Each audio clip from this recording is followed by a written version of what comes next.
Hello you guys, welcome back to my channel and welcome to the finale, the wrap up of makeup inventory week.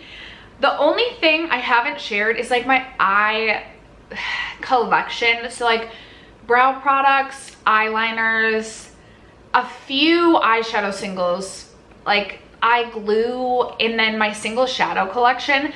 I will leave last year's single shadow declutter in there for you because I swatched so many things.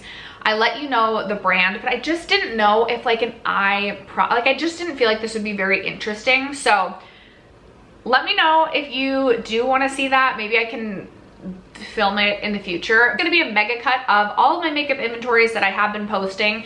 So it'll have the majority of my makeup collection. I will even do my best to include my makeup eyeshadow palette, my eyeshadow palette inventory in today's video. Just mega cut style in case you like to have a video on in the background or just watch things as one long video, have something to fall asleep to.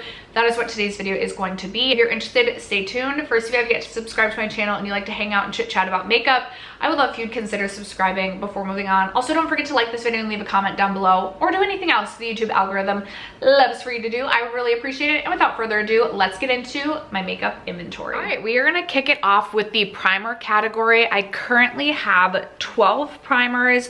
I did have 14 at the beginning of the year, so we have gone down by 2 in primers. That being said, I also have 3 primers I can see right off the bat that I have purchased this year. So that's really exciting. It means we are using up primers because rare is the day that I declutter primers. I don't believe I've decluttered any primers this year. So let's get into my primer inventory. First up, I have 2 of the Bobbi Brown Face Base. I did buy this in a value pack this past either November or December. And I've really been enjoying this on days that I do need a little bit of extra hydration. I actually recently finished up the majority of my morning moisturizers. So there's been some mornings that I've just been going in with this as a morning moisturizer as well. And I think it's such a lovely product for that. I have a lot of this left though. I don't even think like the one that I have open, that is my new one. Or the one that I haven't used. This is how much I've used in the one that I do have open. Like I have so much product. I don't even think I'll empty out one of these this year. So there's that. A couple more hydrating primers that I have. I have the What's Up Beauty Positivity Lightweight Hydrating Face Primer. I do actually really enjoy this. I think it's a really nice primer. It does feel hydrating on the skin, but it does offer a bit of a grip or a bit of a tack to it, which is my personal preference when it comes to primers. So I enjoy that one. I also have the Bare Minerals Prime Time Hydrate and Glow Primer. This one doesn't have as much of a tack to it as the What's Up Beauty, but this has a really, really beautiful glow to it. It kind of reminds me of the old Becca primer, the purple one. So I think it's really beautiful for that. I don't necessarily know that I would buy this again when I finish it just because it doesn't give me the grip that I'm necessarily looking for, but I do still think it's a beautiful primer. 2 pore filling primers that I have. My favorite of all time is the Tarte Timeless Smoothing Primer. I don't use this every single time I do my makeup. I don't even use this every single week. I actually just bought the small size of this because I didn't think I would go through a full size in any quick amount of time. And I've had this for I believe over a year at this point. I will say pores are not my personal biggest concern, but if I do want truly like flawless blurred makeup, I will go in with the Tarte Timeless. I feel like it does the best job filling the pores of any primer that I've tried. And then I have the Peace Out Instant Pore Perfector. My sister actually decluttered this one to me. I will say it's not my favorite primer ever, but it also isn't like so bad that I want to declutter it. Definitely wouldn't purchase again though. The Tula Filter Primer is one of my favorite primers. This is my 3rd or 4th bottle that I've gone through of this. I purchased 2, Tula sent me one, and I purchased I think a 4th. This is the 4th one that I'm going through. I love this on days that I'm not going in with foundation and I want like perhaps my body doesn't match my face. My face is lighter because I don't self-tan my face. This is perfect. They have several different shades and I almost consider this more of a tinted moisturizer than I do a primer. I think it's such a beautiful product. I will continue to repurchase that. The Merit Great Skin is one that they sent to me. I finished up a full size and they did send me another one. Had they not sent me another, I would have bought it again, but I feel like this is a product that I finished up and then I have my new one and I really haven't been using it. So I need to set this out on my desk again. This is a product I love for not really actually a primer, but for just giving my skin like an extra drink of water in the morning. It's something I like to just press into my skin for a little bit of added hydration. Typically I'm doing my eye makeup first, so this is a nice product to put on my skin while I do my eye makeup, and then I'll go over top of it with a primer. Another glowy primer, Glossier sent this to me last year. It's the Future Dew. This is a very, very glowy primer. It is definitely an oil serum hybrid. I would agree with that. And I've actually gone through a full size of this in the past. It is not something that I repurchased, but when Glossier sent me another one, I figured why the heck not try and go through it.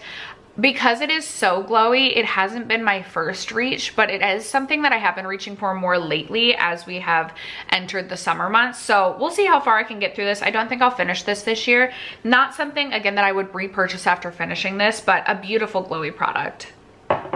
And then these are the 3 primers that I purchased this year. So I have the e.l.f. Thirst Burst drops, which are essentially a dupe for the Glow Recipe niacinamide drops. I will say for this, it's not even really a product that I use as a primer again, but more just an added hydration. So not something I personally would repurchase, but I am glad that I bought these. I think it's a really nice product. It's just not something I'm reaching for on an everyday basis. In fact, I think I'd get more use out of this if I put this in my bathroom, so I might do that. And then I have purchased these 2 gripping primers. So I purchased the Milk Hydra Grip and Glow Primer during the Sephora sale, and I actually feel like I'm like a decent way through this. I've used this quite a bit. My one concern is I'm not sure if this is breaking me out or not. I feel like I've noticed more breakouts than normal, and I've been using this a lot, and I've heard this can break people out. And so when I use this consistently, I'm like, is this breaking me out? I really don't know. For that reason, I don't necessarily know if I would repurchase, but I do love the grip that this offers as well as the glow that it gives. I actually wear this a lot on days that I'm just wearing concealer and mascara and perhaps a little like cream bronzer and blush. I think it's beautiful that way. But if it truly is a product that's breaking me out, then I don't want to repurchase. And then I just very recently purchased the e.l.f. Power Grip Niacinamide. I have gone through a full bottle of this in the past. e.l.f. gripping primers are my favorite. The most important thing to me from a primer is that it can grip. e.l.f. is so affordable, or so much more affordable than so many other primers, and it does a really nice job of gripping. So those are my 12 primers. All right, next up we have my powders. I do currently have 9 powders in my collection. I had 7 at the beginning of the year. I still have 3 loose powders, but I have gone up 2 in the pressed powder category. So we can start with my loose powders. 2 of the same that I had since the beginning of the year. I have the Nakia Joy Velvet Powder. I think this is a really, really beautiful powder. It does give, it's pretty full coverage. I mostly just use it to set underneath my eyes. And I will say this is a powder that I find myself reaching for, not so much on the day-to-day, but if I maybe have like an event or I'm going to do something and I really want my makeup to last longer or be extremely blurring, this is something that I will reach for. Day-to-day underneath the eyes, I'm mostly reaching for my Makeup by Mario. I feel like I've used a pretty good amount of the Fair Pink, which is the one that I had at the beginning of the year. I like this powder so much that I went on to purchase the shade Neutral Peach. And honestly, I'm kind of interested in purchasing shade 2, which is more of a yellow toned powder. I think this is a beautiful powder. It's really nice and light underneath the eyes. I don't find it to be too heavy. I don't find it to be drying. And it just works really, really well for my dry skin. So those are my loose powders. And then for my pressed powders, I have the Kosas Cloud Set, which is one of my absolute favorites. I have repurchased this. I definitely will purchase again. It is by far my favorite pressed powder to set my entire face. It is really nice, cloudy, and airy, as the name would suggest. And it just does not feel heavy on the skin. I feel like I can still see my skin. It still looks like I have a healthy skin-like glow. And it's just a favorite powder. I believe, I can't remember if these launched at the beginning of this year or end of last year, but I have 2 of the What's Up Beauty Wind Dancer pressed setting powders. I again like this formula because I feel like it's really nice and light on my skin. I feel like it does a nice job of locking in my makeup, but it doesn't feel too heavy, too mattifying, or too drying. I have shades 1 and shades 2 in that. I have 2 of the Bare Mineral Bare Pro 16-hour Skin Perfecting Powder Foundations.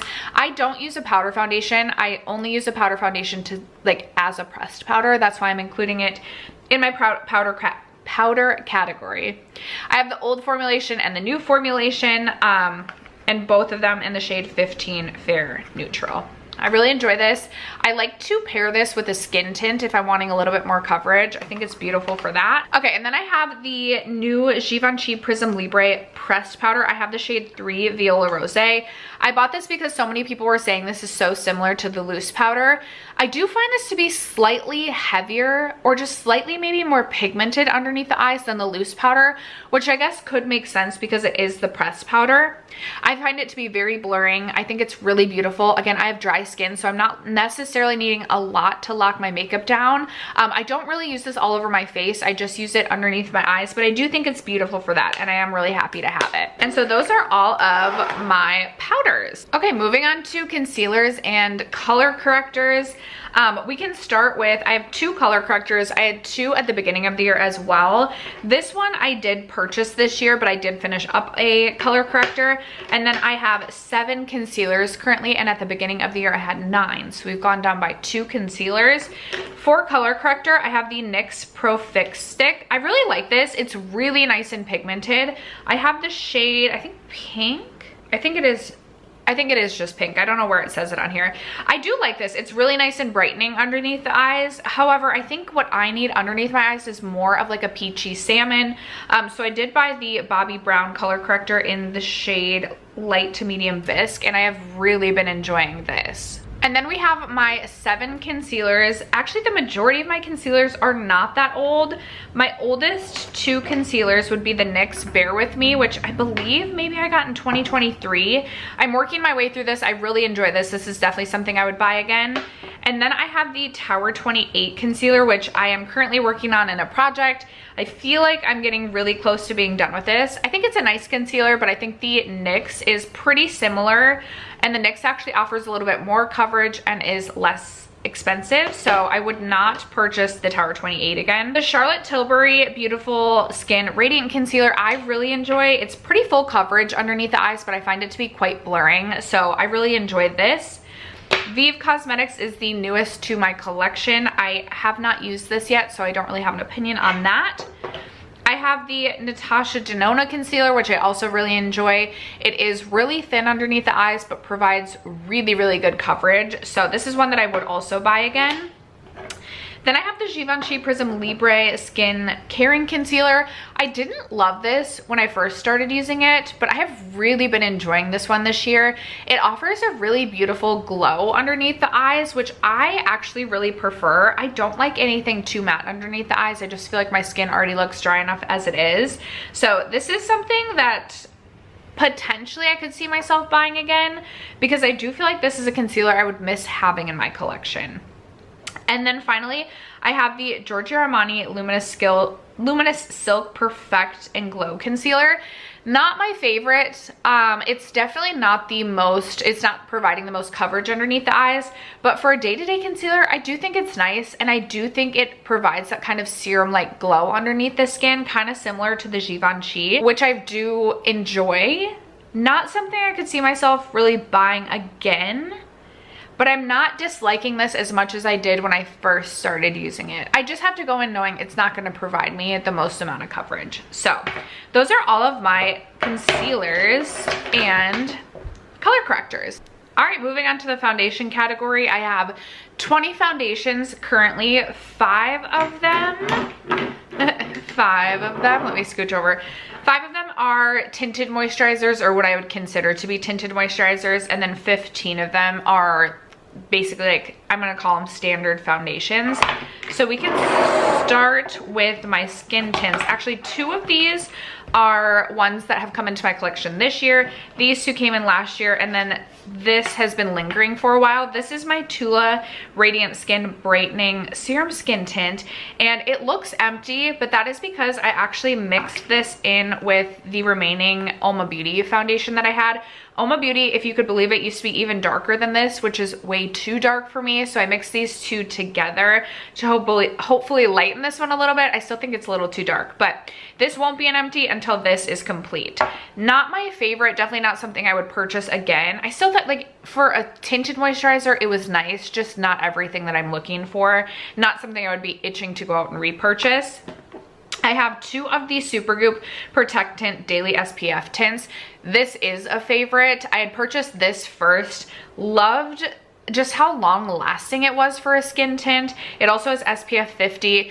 My first experience was using it in Las Vegas at the end of April, beginning of May. So I was able to put it to the test to see if the SPF worked, and I felt like it really did make a difference, and it lasted a full workday, which is really what shocked me. So then I went ahead and bought a different shade, a summer shade for me.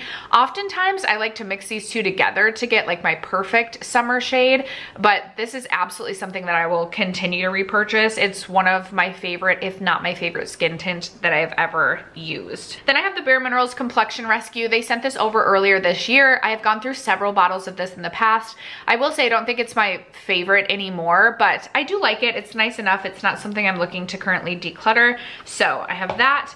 And then I did buy the Milk Hydra Grip foundation, or what is this? The gel tint earlier this year, and I have really been enjoying this. On its own, I feel like this gives a really beautiful glow. Set with a powder, this truly lasts all day and is something that I can easily wear to work and trust it to stay on. I have been a big fan of this, and I'm so glad that I decided to pick this up. All right, then moving on to the rest of my foundations. I have 2 from Dior. We all know Dior makes one of my favorite, or some of my favorite foundations. I have the Dior Forever Skin Glow, which I love on days that I'm wanting a bit more of a glow. And then I have the Forever Hydra Nude, which is not quite as glowy as the Forever Glow, but I don't want to say that and have you believe that the Skin Glow is like ultra glowy, because it's not. If I had to pick between the 2 of them, I think currently I would go with the Hydra Nude. I just think it almost has like this satin matte finish that I think is just so lovely, but I love both of them. I've been a huge fan of Dior foundations. The only one that I didn't like was the Skin Forever. There was a different one that had a white cap that I did not like as much as I like the Hydra Nude. I also like just the Dior Forever Skin Original. I am interested in trying the Dior Stick, but Dior, favorite foundation for several years. Another absolute favorite foundation is the Guerlain Healthy Glow. Is that what it is? Healthy Glow Natural Perfection. This gives really, really good coverage, very long lasting, doesn't really feel heavy on the skin, and I just absolutely love this foundation. You can still get this on the Guerlain website. I am definitely interested in trying their glow version as well. I'd like to make my way through this. I can't remember if I got this in 2023, I think, at the very end of 2023. So I would love to finish this one this year, and then I would buy a backup, as well as I am interested in trying their glowy formula. I have the Haus Labs Triclone Foundation. This is not my favorite. It does feel very lightweight on the skin, but I don't feel like it has a really good wear time for me. This is not something I trust to wear to work, just because it does start to wear away, in my opinion, at like the 6 or 7 hour mark, and it's not a favorite. For filming, I think it's really pretty if I'm just putting my makeup on to film and then I'm taking my makeup off, but for every day, this is not a foundation that I find myself wanting to reach for, and so I wouldn't repurchase that. This one is new to my collection. It's the Givenchy Prism Libre foundation. I can't make my mind up about this. I feel like I don't like it, and then I feel like I do like it. Like the jury's out on this one. I'm unsure on if I love it or hate it. Not hate it, but love it or think that it makes my pores look bigger than they are. That I don't know yet. I have the ABH Impeccable foundation. I bought this earlier this year. I really like this foundation. It's very lightweight for being as full coverage as it is. It's not a mattifying foundation that takes the life out of your skin. I just don't find this to be the most long lasting, surprisingly enough. And that is my only gripe with this one, really. Aside from that, I do like it. I will continue to use it, but it's not something that I would repurchase. I have the Lancome Tint Idol Ultra Wear Glow. This is one of my older foundations in my collection. Not something I personally would repurchase. It's more full coverage than I typically go for, but that being said, it's not a bad foundation by any means. It just has not turned into a favorite. Therefore, because I like to test and try foundations so much, I wouldn't want to purchase this again. I've had this for a bit and it's taken me a while to go through it. So there's that. This is also a very new foundation to my collection, but the formula is not new to my collection. I, in fact, finished this foundation and went out and repurchased it in the same day because I love this formula so much. It's the Laura Mercier Real Flawless Foundation. Good coverage, lightweight on the skin. You don't need a lot of product, like a little goes a long way, and I just really enjoy that one. The Lawless Forget the Filler is also new to my collection this year. I will say with the Lawless, very hard to shade match. Not that I ever do a nice job of shade matching, but I really thought this was gonna be much lighter than it is. This is a pretty full coverage foundation. I don't know why I was expecting it to be lighter coverage. Maybe just because I feel like in my mind, Lawless is more of a cleanish beauty brand, but pretty full coverage. I need to get some use out of this summer because it clearly is only my summer shade. And even so, I still feel like it's a bit dark. I have the Rem Beauty Sweetener Foundation. I actually really enjoy this. I wear this to work quite a bit. My hands look so ridiculous. I actually wear this to work quite a bit. I do feel like it has a really good wear time to it. It is a little bit heavier. Like it does look like makeup on the skin, not in a bad way, but you can definitely tell you're wearing makeup when you do wear this. That being said, I do love wearing it to work because I just find the wear time to be so good on it. I like the way my makeup looks when I wear this. I don't know with absolute certainty if it's something that I would buy again when I finish, but it's definitely possible because this is one of my go-to work foundations. As I mentioned, I have the Oma by Sharon C. I was almost done with this and then I mixed this with that Tula, so we've got a ways to go. You can't buy this anymore. I did love this foundation formula. I would pay high-end prices for this foundation formula, but you could, I want to say it was like $20 to $24 at the drugstore. Like definitely more mid-range, but still a very beautiful formula, full coverage, but lightweight on the skin. I really enjoyed that. I will miss that. I have the Wet n Wild Tinted Hydrator, which I pulled back out recently, and I actually really enjoy this. Aside from the scent of paint thinner, it is a very long lasting foundation. It's one that I found myself wanting to reach for on days that I went to work, which for work days, this is a very inexpensive foundation. I could definitely see myself purchasing this again. Like I said, the scent is extremely off-putting, but it's, I want to say like $7, and this is something I love to wear to work. Like it lasts me a full work day. Excellent. I have the Too Faced Born This Way Soft Matte Oil Control Foundation. I like this. I think it's really nice. It offers a good amount of coverage. It has good wear time. It's just not become like a standout or a favorite, so not something I would personally repurchase when I finish. Then I have the Clinique Even Better Foundation, another older foundation in my collection. This, I think the reason I don't reach for it as much is, again, it's one of the shades that's just like, it's only gonna match me in the summer. But every time I wear this, especially times I wear this and then film, I'm always like, ooh, it's a good skin day. It's such a thin, it truly is a serum-like foundation, but it offers such beautiful coverage. This is something, if I were to finish this, I could see myself buying in a better shade for me for all year round. I think it's a beautiful formula. And then the newest foundation in my collection is the Vive Skin Nova. And now I'm looking and I'm like, again, I'm so bad at shade matching. I thought this was gonna be like the perfect in-between summer and winter shade, but this looks straight winter. Anyway, this is in the shade 130 and I literally just got this, so I have not tested this at all. Although I don't think it's gonna match me at the moment. So those are all of my foundations and skin tints. All right, here we have my setting sprays. I currently have 8 setting sprays in my collection. This is up 3 from where we were at the beginning of the year. Although I will say, I don't remember at the beginning of the year if I had counted my 2 SPF sprays, but I do definitely want to count them in my setting spray category because that's kind of how I'm using them. So I have 3 setting sprays from MAC. I have 2 of the original Fix Pluses. I picked these up this year during the Ulta 21 Days of Beauty when they were half off. I love MAC Fix Plus. It is my favorite spray for kind of mid makeup application when I'm really wanting my powders to kind of all just melt into one another. So I love having this in my collection, and if ever on sale during Ulta 21 Days of Beauty, I am always buying more than one. And then I also have the Fix Plus Stay Over, which is supposed to be a long-lasting spray. I do really like this for a long-lasting setting spray. I do prefer the Benefit Goof Proof. Is that what it is? No, what am I saying? That's the eyebrow thing. The Professional setting spray for long-lasting. But I still have, I would estimate like maybe 2/3 of this left. And so I would like to use this one more. I feel like I have been using the Bare Minerals to set my makeup, mostly because they recently sent this to me and I've been testing it out. But I'd like to go back to the MAC since this one is a little bit older. And hopefully between the 2 of these, perhaps I can finish one this year. We'll see. I have the One Size On Till Dawn setting spray, which I purchased earlier this year for a trip that I really wanted my makeup to last a really long time. I'd estimate I have maybe 1/3 of this left.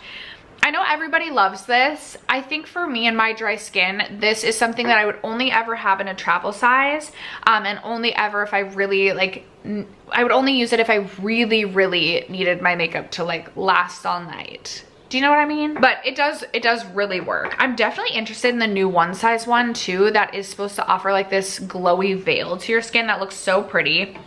Speaking of glowy, I have the Pixi Glow Mist. I have actually purchased 2 this year. I purchased one at the very beginning of the year, recently finished that off, and then I purchased this again because I love glowy skin. The older I'm getting, the more I like for my skin to have a glow, just because typically my skin I feel like just looks so dead and dry, and the Pixi Glow Mist is beautiful for that. So I have that, and then my 2 SPF sprays. I have the e.l.f. Sun Touchable and the Vacation Super Spritz. Both of these I purchased last year. I prefer the Vacation. It has SPF 50 compared to 45. And I also just feel like I love the scent of this one. However, the Vacation one, you have to be very careful not to get this in your eyes. But I do love this and would definitely buy again. The e.l.f. is just fine. I just find the e.l.f. one to feel a little bit more drying on the skin. And that's why I just prefer the Vacation one. But those are my 8 setting sprays. Okay, I'm so sorry, you guys. I totally missed a setting spray. I also have the Huda Easy Bake setting spray. I recently purchased this. I just purchased the mini to kind of try it out. I love this. This does such an incredible job of actually like looking like a blurred veil over your skin. I don't know how a spray does it, but I think it's beautiful. This is definitely something I would buy again. So I actually have 9 setting sprays. Forgive me. I start with cream and liquid bronzers and then move on to my regular bronzers. I have 27 bronzers currently. At the beginning of the year, I had 26, so we are up 1 in this category. We're gonna start with cream and liquid bronzers. I had 10 cream and liquid bronzers at the beginning of this year, and I now have 14. So this is actually an area that we have grown, whereas my powder bronzer category, we have not grown, which kind of surprises me, although I will say I have been into a cream bronzer lately, and I've really been into like a bronzy face product. I also don't know how I've categorized my debronzy in the past, but we're gonna get into it all. We can start with these 2 right here. This is the Makeup by Mario Soft Sculpt Bronzing and Shaping Serum. I really love this product. I use it as an all over face bronzer. I don't so much like it as like a targeted bronzer. I just think it gives the most beautiful bronze glow to the face. So this one is gonna be too light for me in the summer, which is why I decided to pick up the shade Light Medium. This one is in the shade Fair. I will say, so the other day I tried Light Medium all over the face targeted to see if I liked it that way. Again, just very sheer. So if you like a very sheer bronzer, you might like this for that. But for me, I think this is going to be an all over the face sort of product. Right now I need to like scrub away, or I'm in the process of scrubbing away my self-tan. I'm a little bit worried this is too dark for me, but we're gonna find out and we're gonna figure out a way to make it work. My newest favorite addition to my bronzer collection is, of course I just painted my nails, is the Ilia Sunshift Cream Bronzer. This is such a beautiful glowy bronzer. If you don't like a glow, I definitely would recommend staying away from this, but I picked this up during this 4 VIB sale. I already feel like I have a good dip going on this. This is something I feel like I have continued to just want to reach for because I feel like it gives the most beautiful sun-kissed glow to the skin, and I'm so glad that I picked that up. I got that one in the lightest shade, which is Eclipse. Another Makeup by Mario product, I have the Soft Sculpt Transforming Skin Enhancer. I have the shade Light Medium. This is something I do like for a more targeted bronze slash sculpt. It's still pretty sheer, not quite as sheer as this, but it gives just the most beautiful shape to the face without being like too harsh. So days that I'm not going in with a ton of makeup, but I still want a little bit of shape to my face, I'll use this product, and I love it for that reason.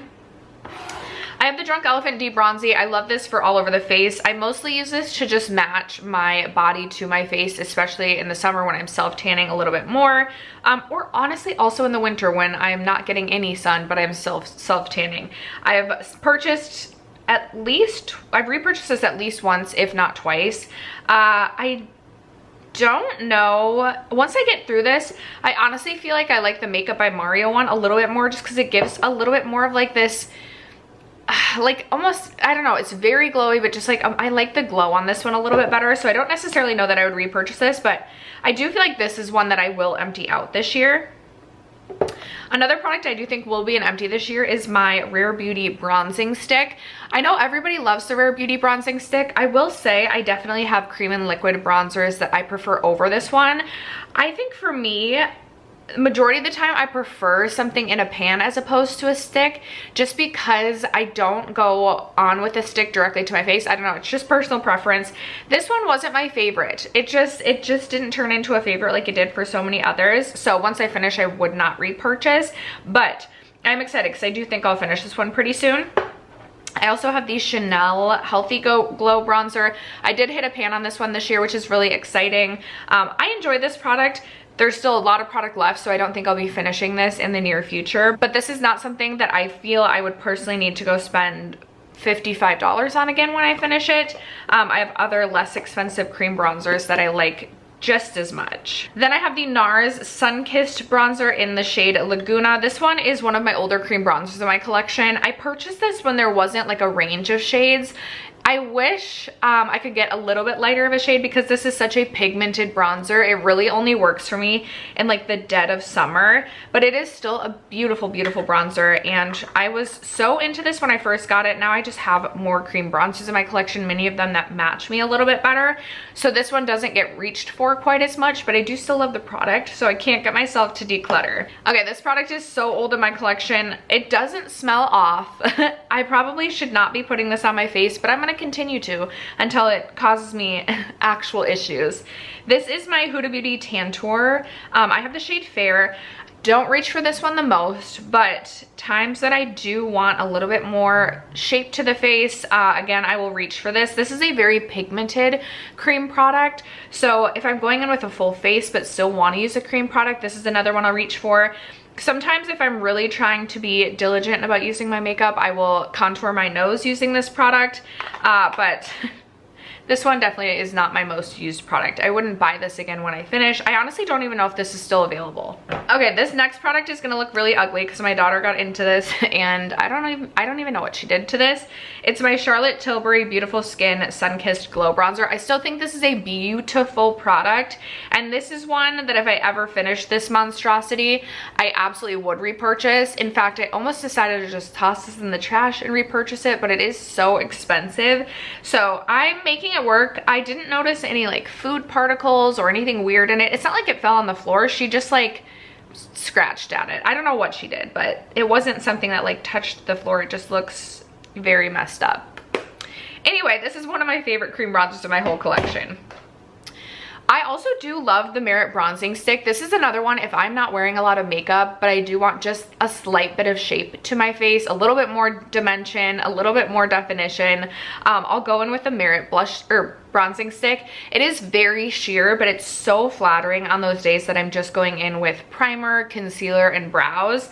Love this product for that. This is something they did send to me, but I would buy again when I finish. The Rare Beauty liquid bronzer I did buy this year. I really liked this when I first started using it, and I was using it quite a bit.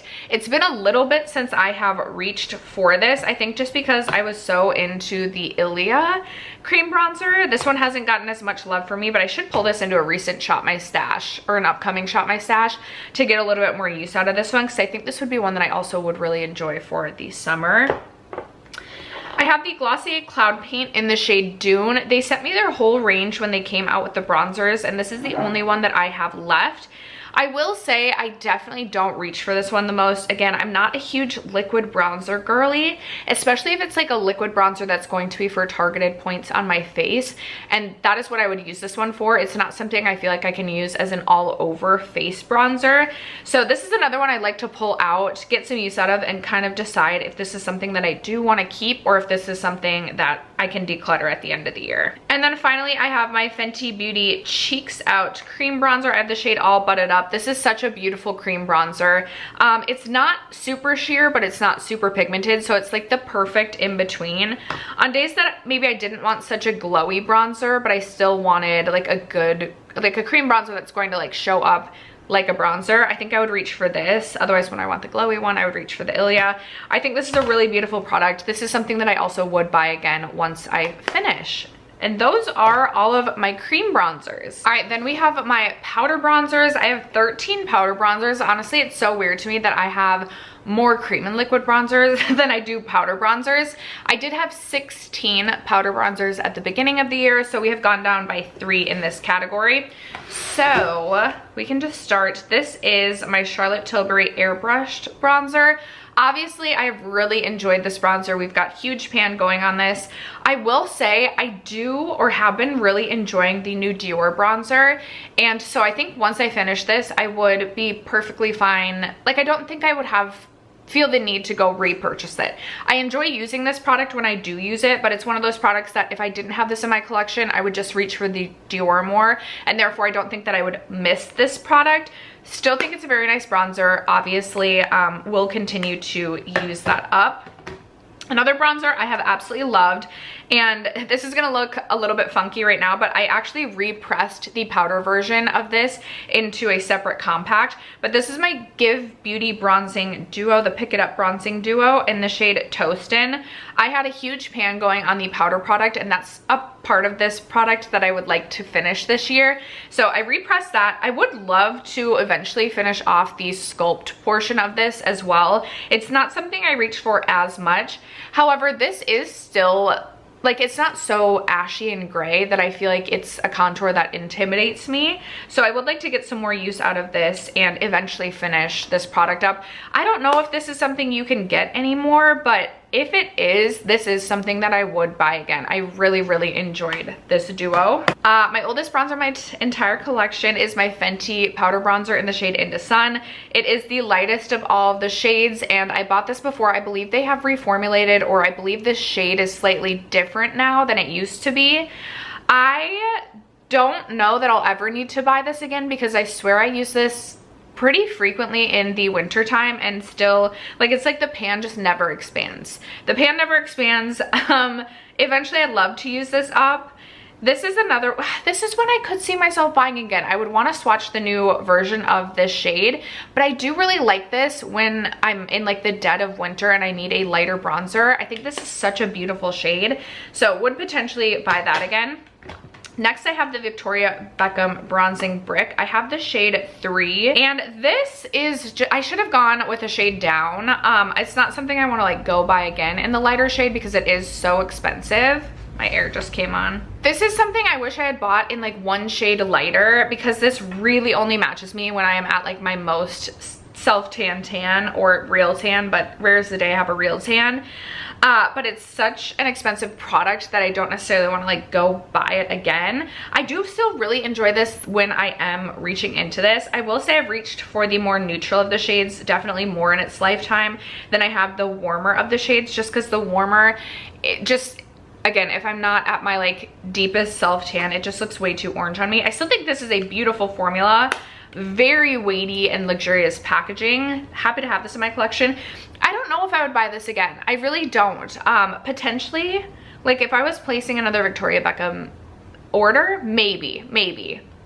I like the formula, it's just expensive. That being said, this is something I would buy again, and I'm fairly confident this is more expensive.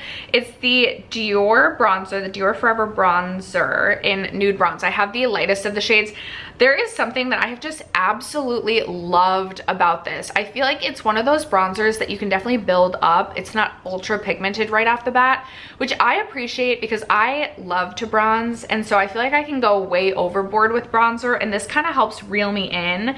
And I just think it has such a smooth, beautiful formula on the skin. I just think it looks so good. It has quickly become my favorite bronzer. And then I do have the Dior Forever Natural Bronze, like the old version as well. This one, I believe, was in the shade 4. I do have a pretty good dip going on this. This definitely looks more like a contour to me than it does a bronzer. It kind of scares me to think that I've like used this as a bronzer, because looking at it now, it just looks so much more like gray than all of my other bronzers, which typically I've like liked a neutral bronzer in the past, and now I'm kind of leaning more warm. I don't necessarily want to declutter this, but I'm also like, I need to pull this out and decide if I even like the way this looks on my skin anymore, just due to the tone. I have two Gucci bronzers. I have the shade 1, which is another really beautiful bronzer for me in the winter time. I guess I'm like, maybe this is just more neutral slash pink. I don't know. Just looks very gray to me compared to so many other things. This definitely has some rosiness and some pink to it, which works really well for me in the winter because naturally I am pretty cool complected. You might not know that just because I self-tan so frequently, but this really does work well for me in the winter.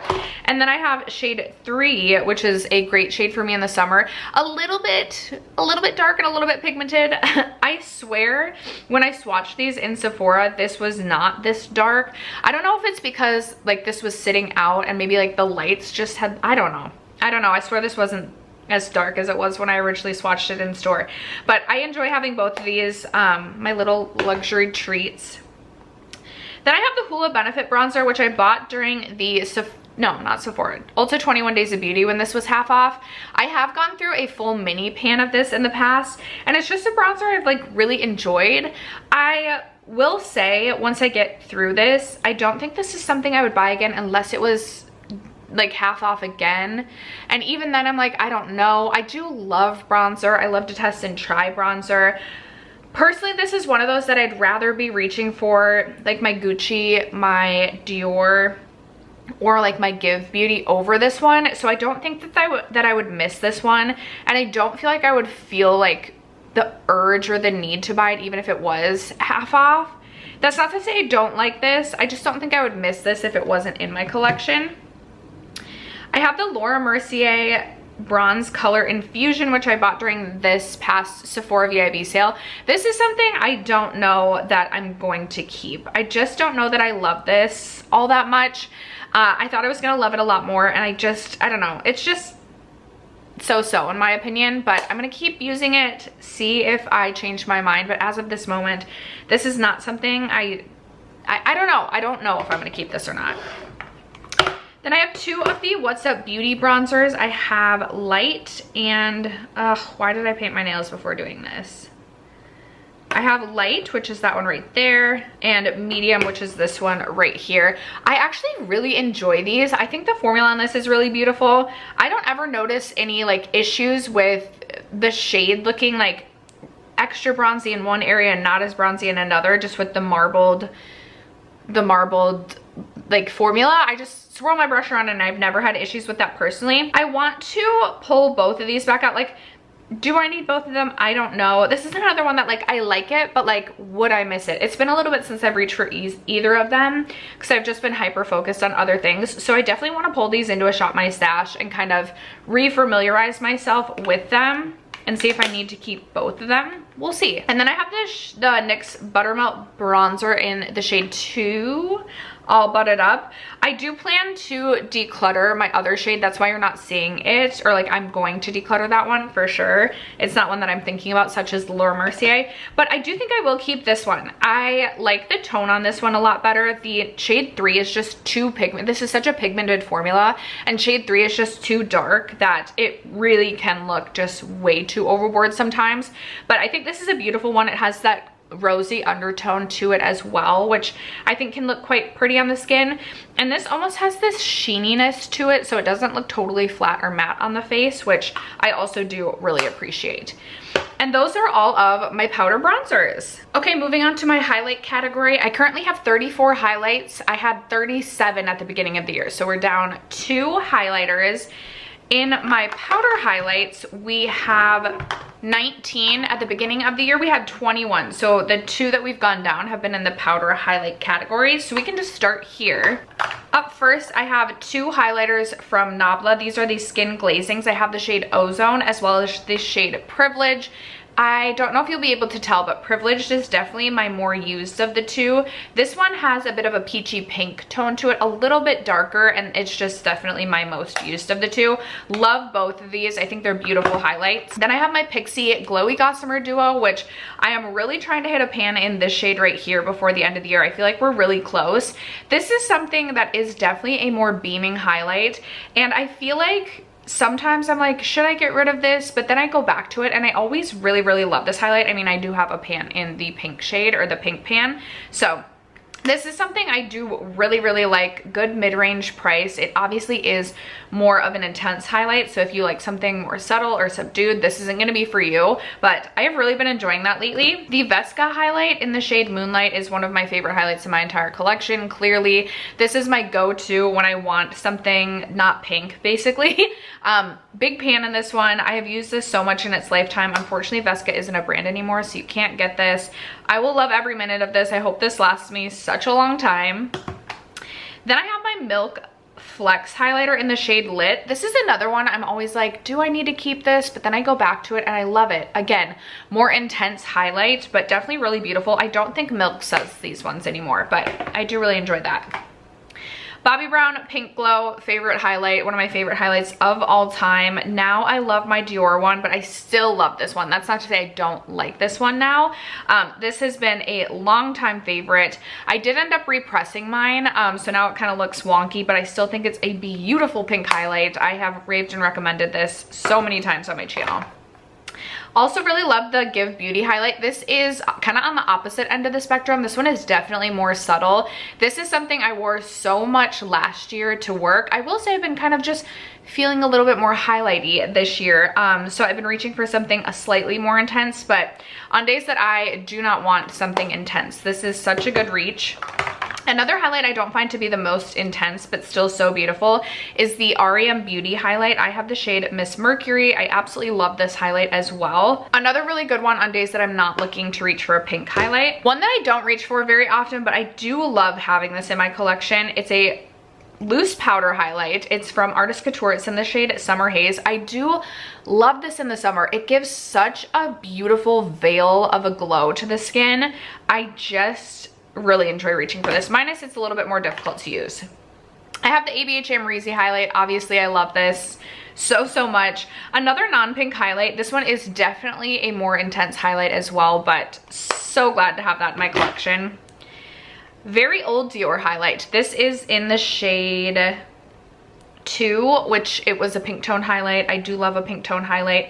This one is definitely more icy and something that I reach for more frequently in the winter time, but definitely one that I continue to keep around. Beautiful baked formula. And then I do have the newest Dior highlighting formula. This has quickly become a favorite highlight of mine. I like this because it's a pink toned highlight, but it does have some warmth to it. I just feel like it's something that blends really seamlessly into my blushes, and I do love this one. If I didn't say, this is in the shade Pink Halo. Then I have the Rare Beauty highlight in the shade Mesmerize, another very beaming highlight. Beautiful pink highlight, but very, very intense on the cheeks. Still love it though. I think it would take me forever to get through this, but this is something I have considered purchasing in other shades as well because I do love the formula.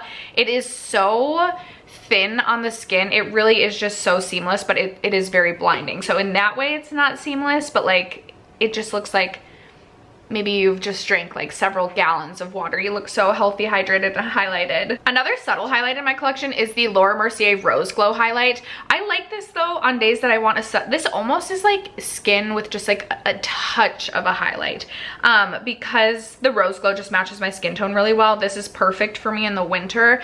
Typically I feel like I reach for maybe something a little bit more subtle in the winter as well, and the rosy tone of this just works well for me. That one I've really enjoyed. The Natasha Denona IIY Gen, the skincare infused glow highlighter. I actually really enjoyed this. It has kind of like a creamy sort of texture to it. Very, very, very smooth on the skin. And I like this one because it isn't really a pink, but it's almost like a champagne rosy sort of shade. Like I just feel like it looks really good on my skin again when I am more fair, so I really enjoy having that one as well. Then I have the Makeup by Mario Pearl highlight. Again, not the most intense highlight, so one that I like to reach for. You know, again, I've been reaching for more highlight on days that I go to work, but this is something that has definitely gotten a lot of work day use out of me. One that I really enjoy having in my collection and would definitely buy again if I ever finished it, but obviously we got a lot of highlight here. Next up, I have the What's Up Beauty highlighter. They did send this to me. I kept the darker of the two. This is in Safari Sunset. Beautiful embossing on this. Typically, when I've used this, I kind of mix the two together. However, I'm like, maybe I should. This is one that I just don't know if I want to keep. I just don't know that it's my favorite highlighty tones on me. I just have others in my collection I feel like I like better. I just love the embossing on this. What's Up Beauty absolutely crushes it in terms of just how detailed they are in their products. I think I am going to film a chopping block, and I think you'll see this in the chopping block. Then I have my Ofra Milk and Cookies highlight. This is in collaboration with Steph Toms. I do love having this in my collection. It is definitely not a most used highlight. It is again more beaming, and this side specifically is a little bit darker, but I love this highlight in the summer. I think it gives the most beautiful, intense golden glow to the skin. I'm so happy to have this. This is definitely something that I will keep through my declutter. I love that one. And then this one is very new to my collection as well. This is the Charlotte Tilbury Glow Glide highlighter, and I got the shade Champagne Glow. I wanted something that wasn't, you know, a pink highlight because I have so many pinks in my collection. I think this is so stunning. This is another one that's pretty intense on the cheeks, but it does look just seamless. It just looks like very, very glowy skin in my opinion, and I have been really impressed with this one. And those are all of my powder highlights. We can now jump into my cream and liquid. All right, moving on to my cream and liquid highlights. We can start with my e.l.f. Halo Glow, and we can start with this because I actually just recently purchased another e.l.f. Halo Glow. I have been loving something a little bit more simple on the skin on days that I go to work, but I feel like this provides such a beautiful glowy base that still has a bit of coverage. This one was just a little bit too light for me, so I got this and I use this all over my face, almost like in replacement of foundation. So I have the shades Shade 2 Fair Light and then shade 3.5 Medium. I know that I just said that I use this basically in replacement of foundation, but it is still a liquid highlight in my opinion, so that's where I'm going to categorize it. A couple other liquid highlights. I still have the Jaclyn Cosmetics High Gleams highlight. I do want to finish this up. I just need to use it as a body highlight. It's way, way, way too intense in my opinion for the face, but I think it could make a really beautiful, highly intense body glow. So I need to finish, I want to finish this summer. I also have this one from Lisa Eldridge. Mine is getting old. I need to finish this year, but then this is something that I would go back on the Lisa Eldridge website for specifically to order, and then maybe order a couple more things. I think this is such a beautiful liquid highlight. It is a more subtle liquid highlight, but it really does basically just look like a glass veil on your skin. I absolutely love the finish of this, so definitely something I would buy again. I did buy the Dior Forever Glow Maximizer during the November VIB sale recently. I think this is absolutely beautiful. It's stunning. It's really easy to use. I was hesitant to buy this because I was like, I did not need another liquid highlight, but I'm so glad that I did because this is now one of my favorites in my collection. I also have the Burt's Bees, the Luminizer, not a most reach for product by any means, but it is a really beautiful pink liquid highlight. Not something I would be like seeking out to repurchase when I finish because honestly, I like the Dior one better and they do kind of the same thing, but it's still a good product and not something that I want to declutter. I have the Charlotte Tilbury Pillow Talk Beauty Light Wand. I just never reach for this. I need to. It's not something I personally would replace. I just have other liquid highlights I like better now, but it's fine. I also have the Bare Minerals Complexion Rescue Highlighting Blush in the shade Opal, which is more of a highlight in my opinion. I actually got this more to use as a body highlight on my décolleté, and I think it's really beautiful for that. Something that I honestly probably would repurchase, at least at this point in time. I think it gives a really beautiful glow to the skin, and I've been enjoying that. And then we can do my stick highlights maybe next. I have two from Merit. I have the shade Citrine and Bounce. Bounce is more of like a pink highlight. Actually, is it though? No, maybe not. No, I thought I had a pink one. Maybe my daughter took the pink one. I have Bounce and then I have Citrine.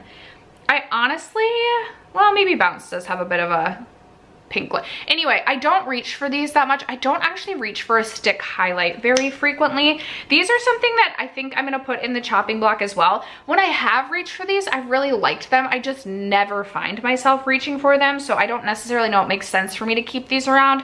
I definitely prefer like a potted highlight. I don't know that I love this. This is from Say. It's the Glow Sculpt in the shade Pink Glow. I got this because I do like a pink highlight, but it's too dark for the cheeks as a highlight, but then doesn't really work as a blush topper. So this is another one I think you might see in the next chopping block that I film.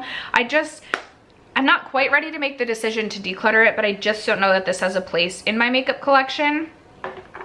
Then I have the Flower Beauty Day Glow highlight. I actually really do like this. Again, I've been enjoying a cream highlight in a potted form. This is a really beautiful champagne shade, and it does give a nice like highlight to the skin. I actually really do enjoy this.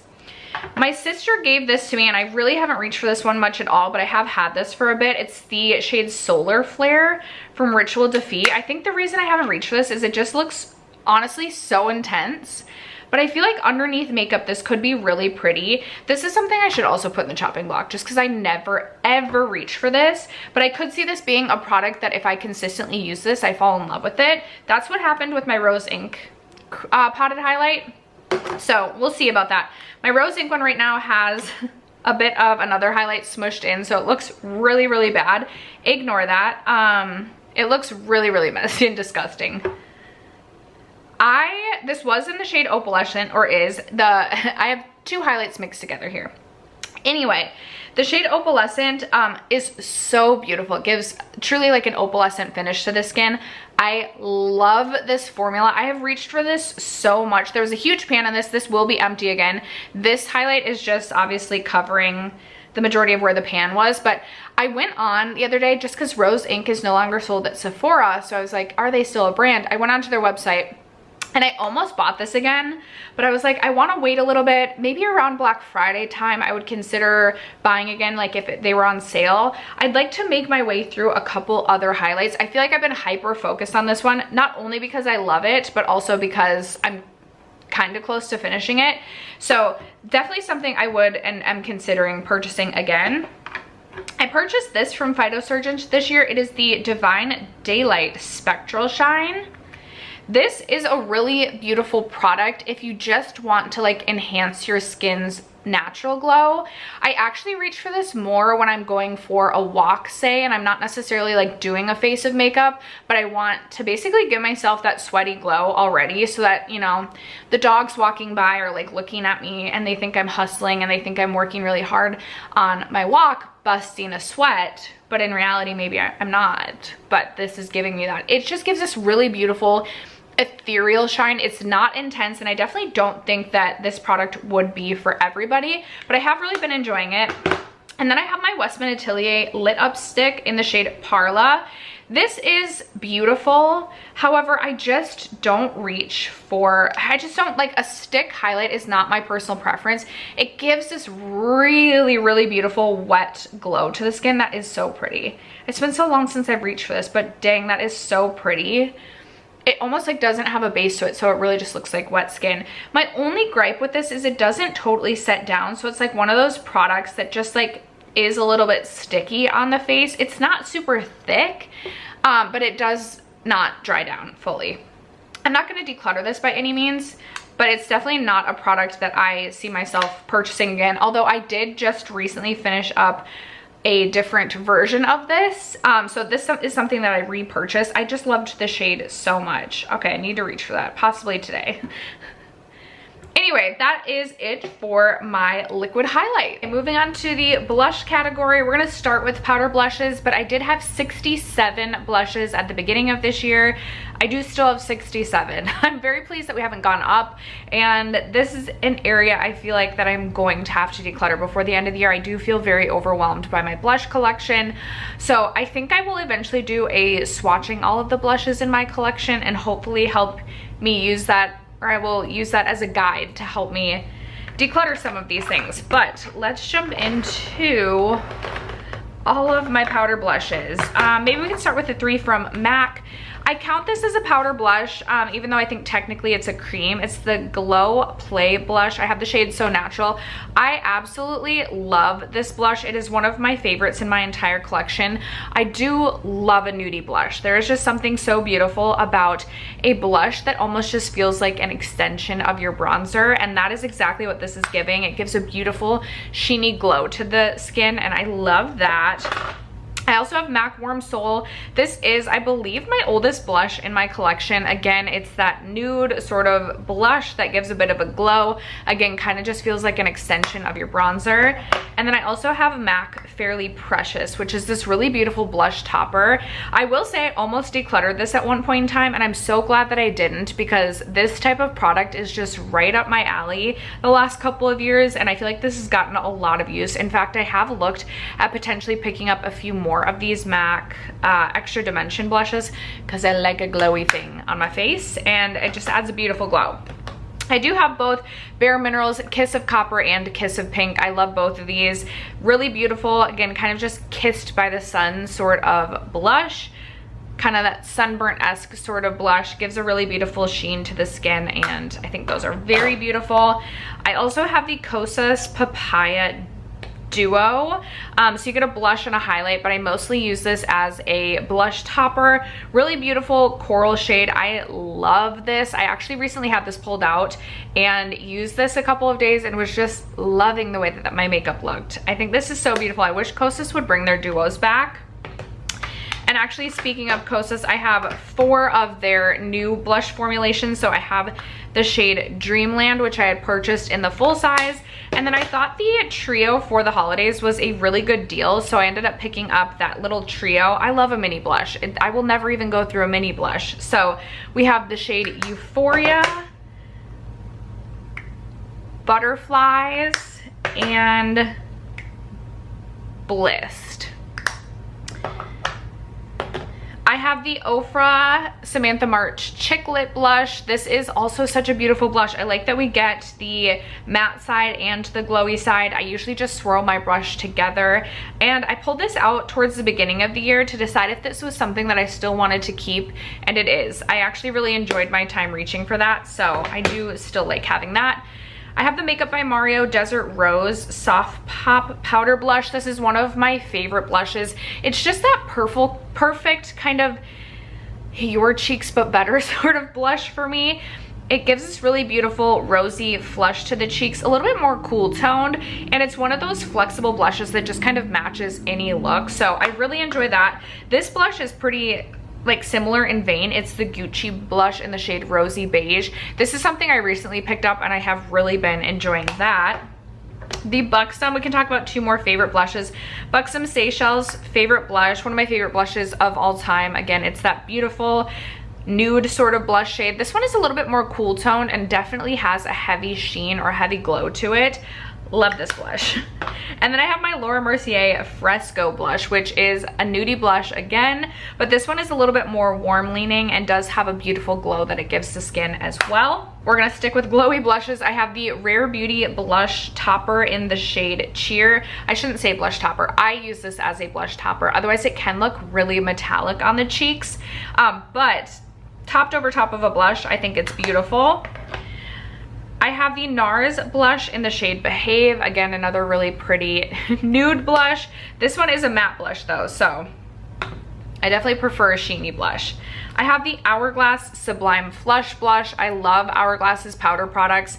They give that beautiful sheen to the skin that I really crave, and I think Sublime is a beautiful blush shade. I have the Charlotte Tilbury Pillow Talk Intense. This is a really beautiful one for the winter months. I reach for this more in the winter. I do want to reach for this some in the summer though, because I feel like mixed together, again, you get a really beautiful kind of sheeny finish to the skin. And this could be a really beautiful sort of extension of a bronzer sort of blush too. Can you tell I have a type? Then I have the Berry Juicy blush from Glowish. I like this, but it's definitely not a favorite. And then I have two of the What's Up Beauty Chiq, I don't know. I have two of these, two of their blushes. I have the lightest one, which is the shade 10 Peaceful Pizza, which I do like for a winter time, just slight flush to the cheeks. And then I also have the shade 30 Relaxed Roma. This one is really beautiful. Again, kind of that nudie extension of your bronzer. I have four of the Patrick Ta blush duos. I have She's So LA. This was one of my first blush duos, if not my first blush duo. Again, nudie blush. We love her. Then I have the shade Do We Know Her, which is fun for like a coral sunburnt sort of cheek. I have Not Too Much for another nudie blush combo. And then I have She's the Moment for another sunburnt blush situation. All right, then I have Tarte Concept, which is another nudie blush. I'm kind of embarrassed by how many nudie blushes we have. I have the Tower 28 Get Set blush in the shade Long Beach Iced Tea. I actually think I may end up decluttering this one. I do not think this is flattering on my cheeks at all. It's way too matte, and I am just not looking for a matte blush these days. Like, stay far, far away from me. So I do think this is something that will end up getting decluttered. And then I have the YSL Make Me blush in the shade Nude Lavalier. This is a very unique blush to my collection. It's kind of teetering between like a pink and a lavender. Has a beautiful sheeny finish to it, and I just think that one's beautiful. I have the Urban Decay blush in this shade Fleshed Out. This one shows up almost as nothing on the cheeks. It looks more nude maybe on camera, but it does have a bit of peachiness to it. Again, I love a blush like this. And then I have the RMS Beauty French Rosé blush, which I almost decluttered, and this is another one similar to MAC Fairly Precious that I'm so glad that I did not declutter, because I love this. Honestly, on its own or as a blush topper, just adds a really beautiful glow to the cheeks. I have one from Iconic London that I actually recently recluttered into my collection. This is the Kiss by the Sun in the shade So Cheeky. I decluttered this in the past because I thought it was too dark for my cheeks, but actually this you really can sheer out, and it gives, again, the most beautiful extension of your bronzer, sort of blush finish. And this one is quite glowy. I actually have really been enjoying this and reaching for this quite a bit lately. I have two blushes from Lawless. I do really enjoy the Lawless blush formula. So I have the shade Angel Suede, and then I have the shade Indian Summer. I have two of the Nabla Skin Glazings. I love the Nabla Skin Glazings. I use them as both standalone blushes and blush toppers. This was like my first fall in love with like a glowy blush. I absolutely love the shade Truth, which is this one right here. And I do enjoy Independence. I just don't reach for Independence quite as often. Then I have two of the Persona blushes. I have the shade Georgia, which this is a nudie blush, but it has a bit of that peachiness to it. So beautiful, and it does have a bit of a sheeny finish. And then we have Bubble. I never should have painted my nails today. We have the shade Bubble, which is such a beautiful, fun pop of pink for the cheeks. I have the Very Valentino Ida Cheek in, I want to say the name of this. It's not on the back here. I swear it's like Rosa, something Rosa. I don't know, Roma? Anyway, this one is another one that's very unique to my collection. Again, gives a really beautiful sheeny glow to the cheeks and is more lavender and cool in tone. Really enjoy that one. And then the final powder blush I have is this powder blush duo from Give Beauty. Again, can you tell I have a type? It wasn't quite so apparent to me until just now filming this that I have so many nudie blushes, but if I didn't say, this is in the shade Stars Aligned. Those are all of my powder blushes. Okay, and then we have all of my cream blushes here. These ones, I have a lot of repeats. I feel like when I find a cream blush shade that works for me, well, actually, I feel like a lot of these were sent to, I feel like were sent to me. Lawless sent over all of their cream blushes. I have the majority of them still in my collection, not all of them. I have Starburst, which is my favorite of all the shades because I do love a coral peachy blush. I have the shade Angel, which is the shade right here. I have Gumdrop, which is the fun sort of pink shade. Then I have the shade Duchess, which is pretty unique to my collection, as well as the shade Cheeky for a little bit more of like a lavender purple. This is a very recent purchase to me. This is the Vive Sunset Blush Balm in the shade Rosa. I have the RMS Beauty blush in the shade Spell. This is a very nudie blush, but I do actually really enjoy this one. I have the Rose Ink blush in the shade Camellia. Looks like this. I actually do really like Rose Ink cream products. I think they're really good.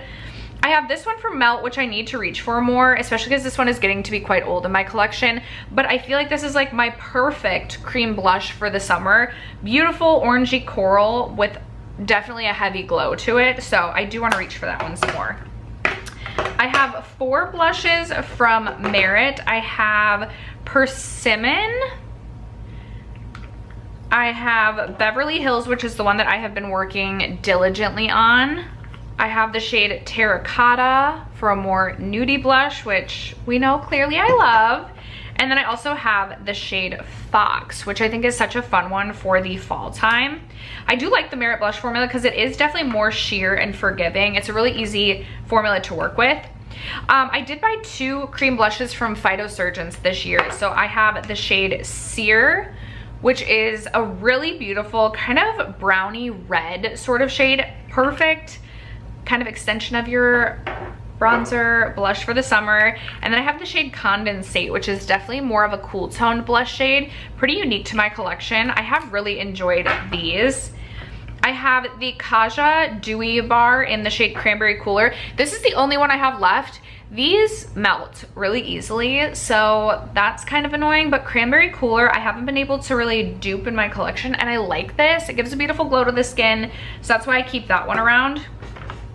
I have 3 of the Fenty Beauty Cheeks Out cream blushes. I have Petal Poppin', Strawberry Drip. Love Strawberry Drip for a sunburnt blush in the summer. And then I also have Fenty Glow. I have the Bite Beauty liquid blush in the shade Melon Mojito. I'm actually hoping to finish this one this year. I feel like I'm getting pretty close, which will be exciting. And speaking of blushes that I'm hoping to finish this year, I am also hoping to finish the Say Dewy blush in the shade Baby. I can't remember. Yes, I took the stopper out of this one.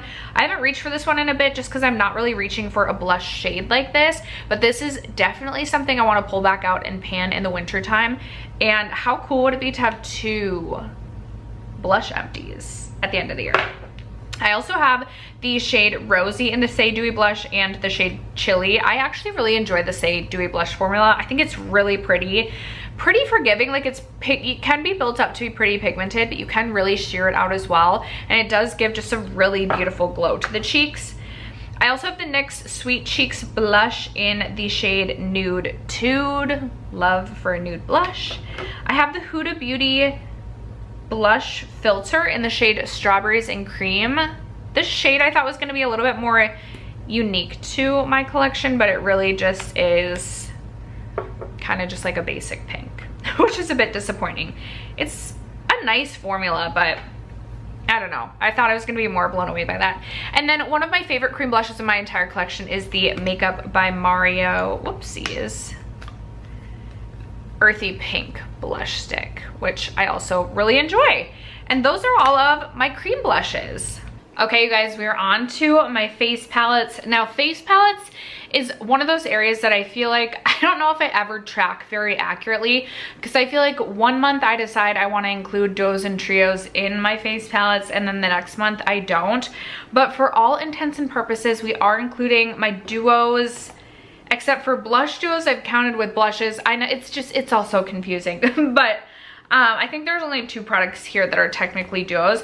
I currently have 20 face palettes. I think when I had done my makeup inventory, I said I had 24, but when I have everything laid out in front of me here, I have 20. So that is exciting because we have gone down by 4. There are quite a few face palettes in my collection that I am planning to declutter at the end of the year. So again, you won't be seeing those as we go through my face palettes here, but let's jump into it. So we can start with the brand that made me like really fall in love with face palettes. I love NARS for their face palettes. I know that I feel like every single palette that they launch really ends up looking the same, but I love their cheek products. So the newest that I have to my collection are the Hot Escape Cheek 1, which is this one right here. And I also did get the Hot Escape Cheek 2. I really enjoy both of these. This is the NARS Exposed face palette. I actually went and bought this off of Mercari because I loved the packaging of this one, and it was just one of those things that was like the NARS face palette that got away. So I went on and purchased that.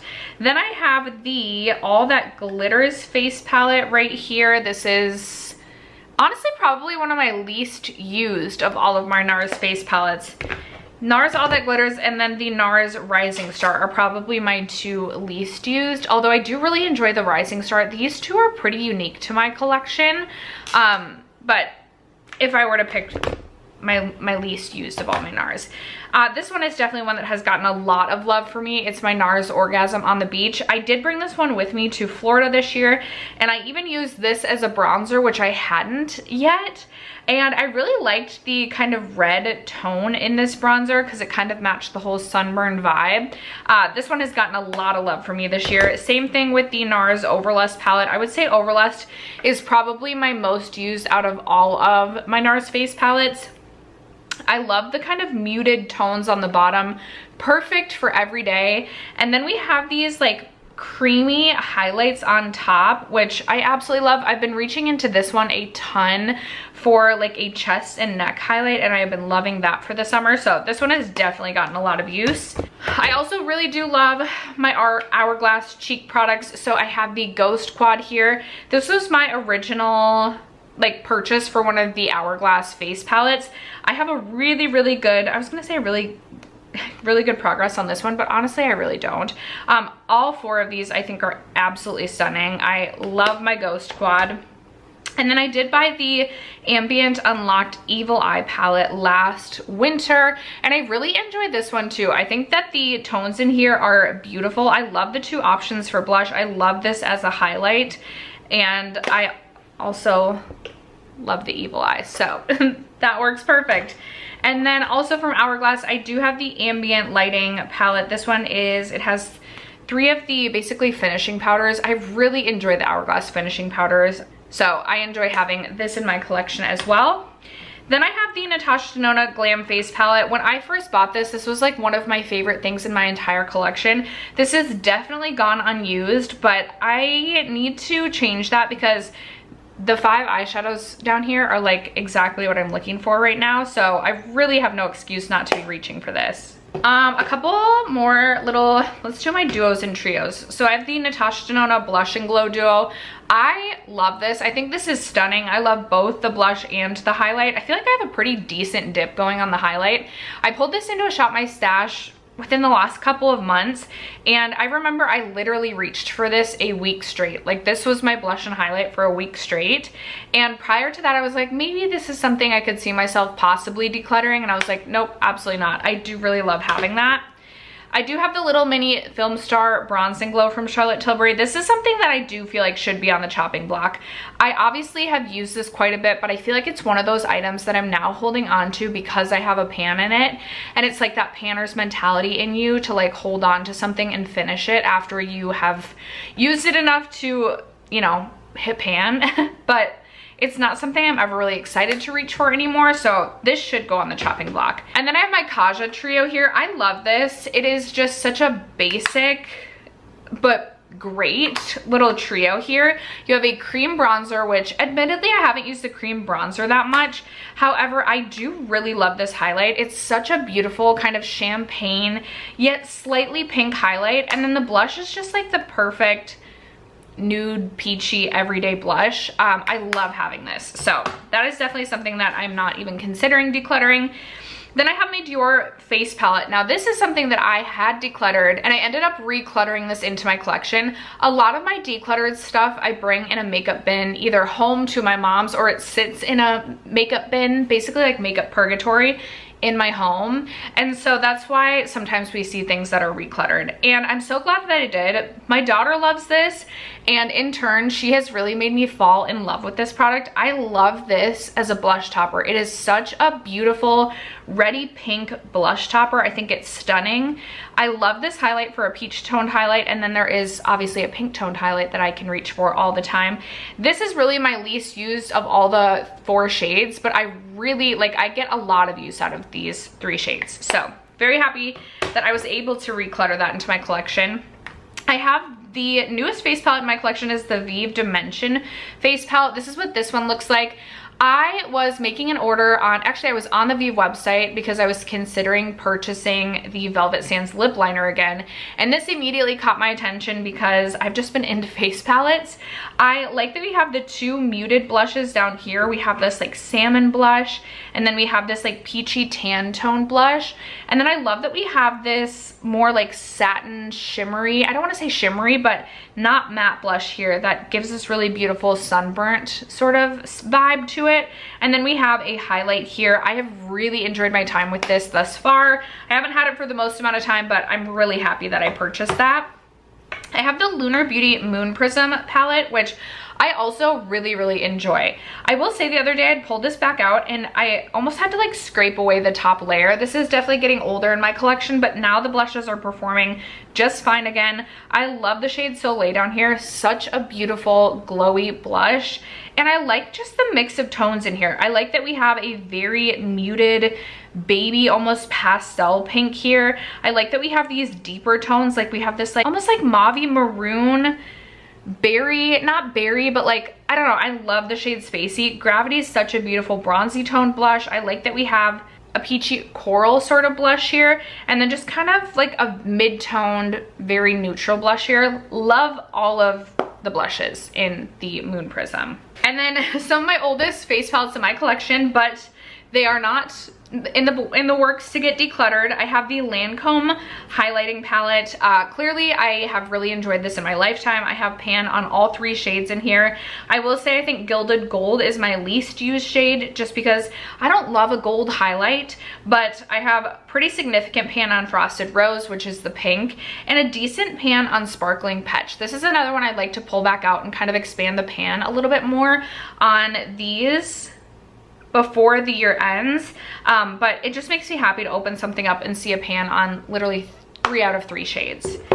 Then I have my Laura Geller Baked Gelato Swirl palette. Now this is something that I will say at this moment I'm not planning to declutter, but I could see that changing before the end of the year, just because I feel like this is one of the oldest makeup products in my entire collection. However, I do still really like both the shade Ballerina and Peach Glow, which is why I'm not yet ready to let go of this one. And then finally, I have my Becca Après-Ski Glow face palette. This has rose quartz, which is my favorite highlight Becca ever did. I do really want to finish this bronzer before the end of the year. That is definitely something that I'm planning to do. After those 2 shades are complete, it's possible that I would end up decluttering this, although I could also see myself trying to like repurpose this shade. Again, could be like a chest and neck situation. We'll see. Regardless, I would not even consider decluttering this until I finish up rose quartz. So that is my final face palette. Those are all of my lovely face palette. Lips with my lip liners, and this is my lip liner collection. I currently have 22 lip liners, and I will say for the most part I'm actually really pleased with my lip liner collection. there's only 6 of these that came into my collection. Like the majority of these I have purchased or been sent in PR within the last year and a half. So actually a lot of these are newer to my collection. I am someone who did not always love a lip liner, but now I wear a lip liner anytime I'm wearing makeup. So I have become a lip liner girly, and I feel like for the most part, I have the majority of my bases now finally covered with lip liner. I am still trying to find maybe a couple more like pink-ish lip liners, but it has to be like the right kind of pink. And then I recently got this one from Makeup by Mario, but I haven't used it yet. And I'm hoping this will be like a flexible lip liner that I can wear with reds as well as like oranges and corals. So more to come on that, but these are my lip liners. I've tried to sort it out by brand, and we can just kind of jump right into it. I'm like, by brand, that's also e.l.f. Anyway, I have the Fenty Beauty Traced Out Lip Liner. I just have one from Fenty Beauty. This is in the shade Peanut Butter. I actually have recently pulled this back out into my Shop My Stash. I purchased this time last year, and I pulled this back out, and I really do still enjoy this. It is a little bit more creamier and glidey to apply, but it's not so creamy and glidey like the Lawless ones that I feel like I can't trust it to stay on my lips. I actually do still feel like it has a good wear time on it, and I really enjoy it. So there is, should I swatch all these? Oh, maybe if I'm gonna swatch them though, I should start there. Okay, there is the Fenty Beauty. Then I have, this is I think my oldest in my collection. This is the e.l.f. Love Triangle Lip Filler Liner. I have the shade Mauve. I actually really enjoy this. I had pulled this out earlier this year to kind of see if this was something I wanted to keep as well. And I like this because this to me is really not too much of a mauve. It's more of just like a cool toned brownie pink, which is like my perfect for what I'm looking for on my lips. So I really actually enjoy having that in my collection. And then I have 2 of the e.l.f. Cream Glide lip liners. This is gonna be a problem, these rolling around. I have, of course they don't have the names on it, but this one I wanna say is Baddest Beige. I really enjoyed that one. I purchased that one last year. All of these look the same. All of these look so similar. This is like my perfect Your Lips But Better. And then this year I purchased the shade, oh, this one does have it on it, Pinky Swear. Interesting, this one doesn't, but this one does. There is Pinky Swear, which is obviously a little bit more pink, but still like a neutral pink. All right, then I have the iconic nude shade from Charlotte Tilbury. I actually only have one Charlotte Tilbury lip liner. Oh, that's so pretty. I always forget how pretty that is. This is something that when I finish this one, I would repurchase. Again, it's that perfect kind of cool toned brown shade. I absolutely love it. I do really like the Charlotte Tilbury lip liner formula. I do feel like it has a good, like it stays, it's a lip liner that stays. It's very expensive, and I don't know, there's just no other shades that have called to me. I've definitely swatched quite a few, but right now I just have Iconic Nude. Then from Freck, I have their Makeout Club lip liner. This is in the shade 1. There's that one swatched right there. Can you tell I have a type? Can you tell I have a type? I really like this one as well. This one is a little bit more brown leaning. It's actually pretty close to the Fenty Beauty one. Yeah, this one's like a crayon, which is kind of nice, but I feel like it still has a really good staying power. All right, then we have the Lawless Forget the Filler Definer Lip. This is in the shade Nude Honey. I actually had all of the Lawless lip liners. They sent them all to me in a very generous PR package. But I don't really care for this formula. I just do like the shade Pure, is it Pure Honey? Nude Honey. I just like this shade. This is something that's so creamy that I just feel like it glides outside of my lip lines. It's not something that really stays put on my lips.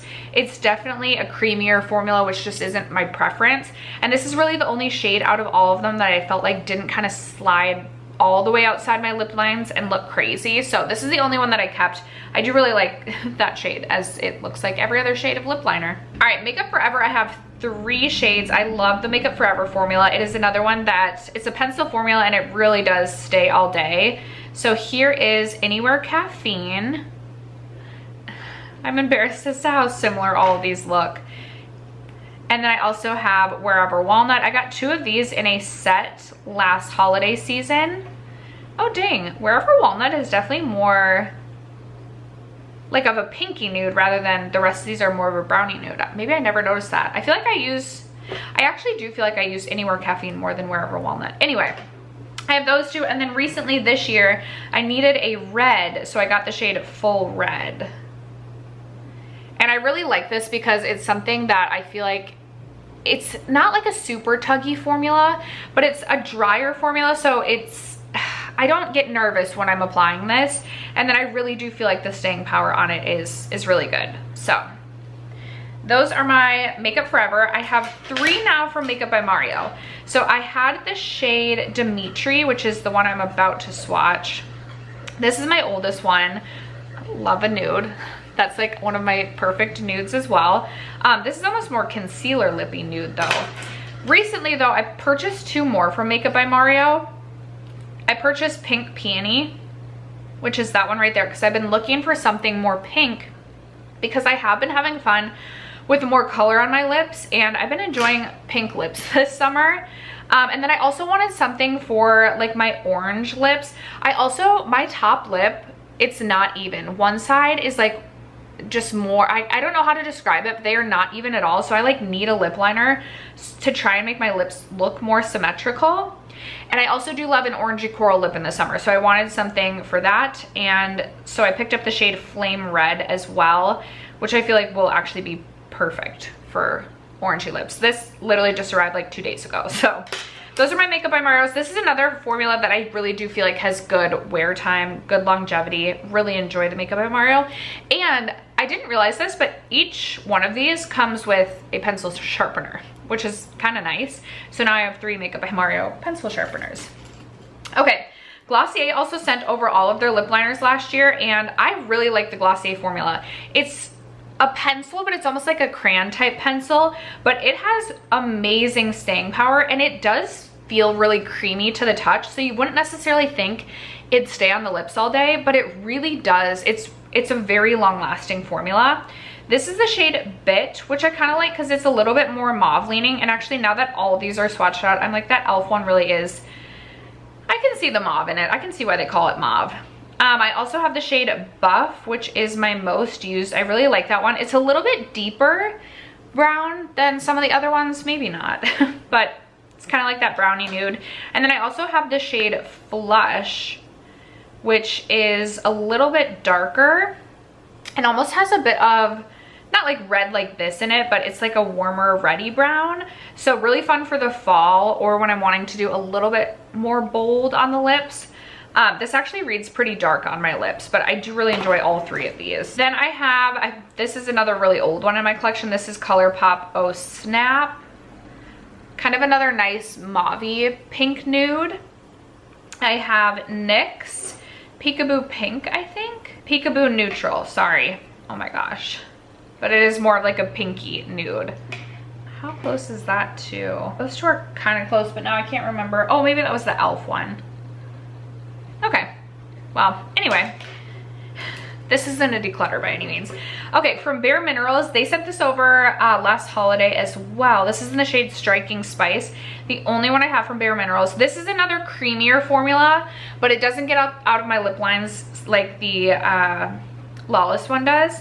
And it's a little bit different from any of the other shades that I have. It's a little bit more, oh, I don't even know how I would describe it. Almost, I guess, more of like a spice color, or has a little bit more pink or like a reddy pink, like a rose, maybe like a rosewood is how I would describe it. But anyway, just 1 from Bare Minerals, and then I have 3 from MAC. So I got MAC Whirl and MAC Strip Down at the same time. I swear I got these, maybe they were during Ulta 21 Days of Beauty, or there was like MAC 40% off at Ulta. And these are like iconic shades. So there's Whirl, which is more of a pinky nude. And then I have Strip Down, which is more of a brownie nude. I really like the MAC lip liner formula as well. It's that pencil, kind of that classic pencil formula, but again, really good wear time on both of these. I like both of the shades. MAC lip liners too, like I honestly feel like I've used Strip Down more than Whirl, but Whirl is shorter. I feel like I've used these a good amount, and I feel like I have, like, if you were to compare to Root For Me, which is the newest to my collection, I haven't reached for Root For Me much at all. Like, I mean, the difference is not significant. So anyway, the final lip liner is MAC Root for me, which is this really dark brown with almost like a purple to it.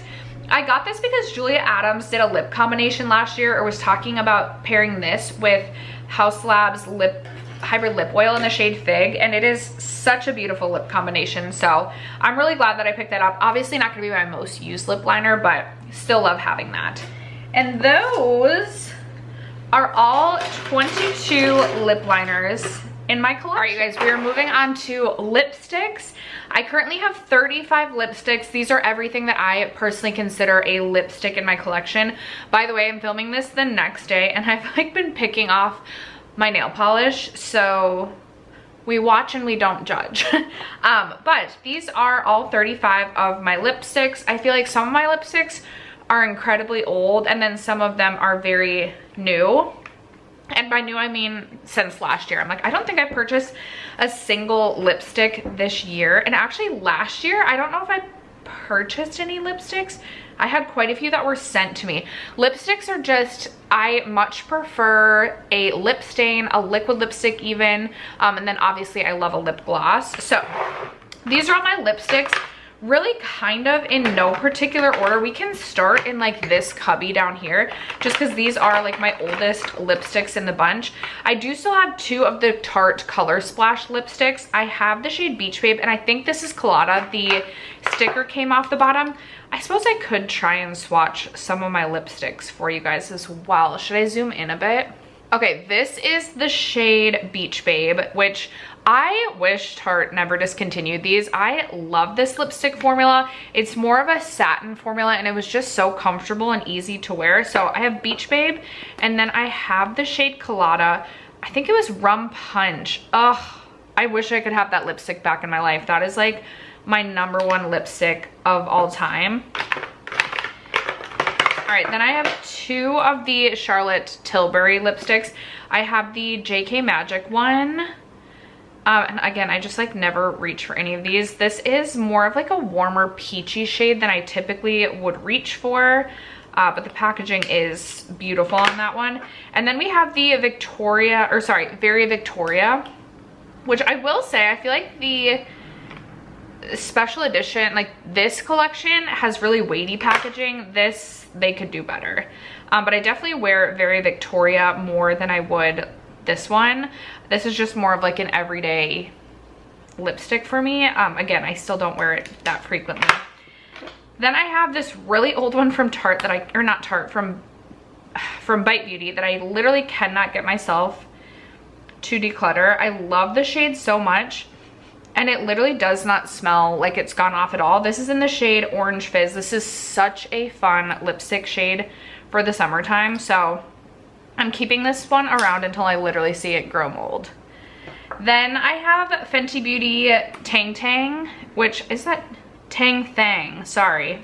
I feel like, did these come out in 2020 or 2021? I've had this since then. Again, it doesn't smell like it's gone off, and I just love a shade like this for the summertime. I was really good about reaching for this last like May and June, and then I had been sitting in the passenger seat of my car, and I had like put it over on the like one of the cup holders on the passenger seat. So I thought I had lost this, and then I finally found it again. I need to pull this back out. This is like a spicy margarita patio fun sort of shade. So I'm setting both of those aside so I remember to get some use out of them the next 6 weeks or so before it is fall time. Okay, then I have this one from Maybelline. This is the shade Truffle Tease. This one is just another nice nudie shade. I do like the shade a lot. That's actually like really what I would consider like a perfect kind of nude. I like more of a cool toned nude on my lips, but again, I just never really reach for lipsticks. I have this one from Natasha Denona. This is I Need a Nude Amorosa. Again, a nice cool toned nude sort of shade. Really comfortable formula. I actually really do like this. I'm not gonna keep saying it, I just don't reach for lipsticks. Okay, then I have Milani Tease. This is, I would say, probably my favorite lipstick shade currently in my collection. It reminds me a lot of what I remember Tarte Rum Punch to be. I know it looks very similar to these, but like if I had to pick just one lipstick to keep, it might just be Milani Tease. Okay, I have this one from MAC, which I really keep around because I absolutely love this pink marbled packaging. I just think it's so cute, but this really does look concealer lippy on the lips. It's in the shade, oh, I lost the sticker on this one too, Feeling Sentimental. Very, very, very light, but I just cannot get myself to get rid of this. And then I have two from YESStyle Beauty. I have the shade Seba, which I really, really enjoy. I want to swatch that by... Okay, it's a little bit more purple in tone, but I really like the YESStyle Beauty formula. I think it's really nice. Again, more of like a satin formula, which I just find to be more comfortable. If I'm gonna go with a matte, I'm gonna go with a liquid lipstick. And then I also have the shade Anka, which looks like this. I think I gave this to my sister and she may have just given it back because she's like, I'm just never gonna reach for this. This is a shade that I just don't necessarily know I would reach for that much, but perhaps I will. I'm gonna have to put that one aside to see if I get use out of it and if I want to keep that one by the end of the year. I have two of the Glossier, I don't know what they call these, Nourishing Shine lip colors. Because they're in this bullet style formula, I don't know, these are ones that I count more as a lipstick rather than like a lip balm or anything like that. There is the shade Deco, which I'm also gonna set aside because again, what a fun kind of like spicy margarita sort of shade. And then this one I've definitely worn more. This is in the shade Apricot, a really comfortable, just like shiny formula. I really like Apricot. Honestly, this is such a beautiful one for the spring, summer as well. So I would be interested in more shades in this Glossier formula. I think I like a shine on the lips. So I really enjoy both of those. I'm gonna set that one aside too to try and get more use out of it. Okay, wiped those swatches off as best I could. I have a bunch of the Lawless lipsticks.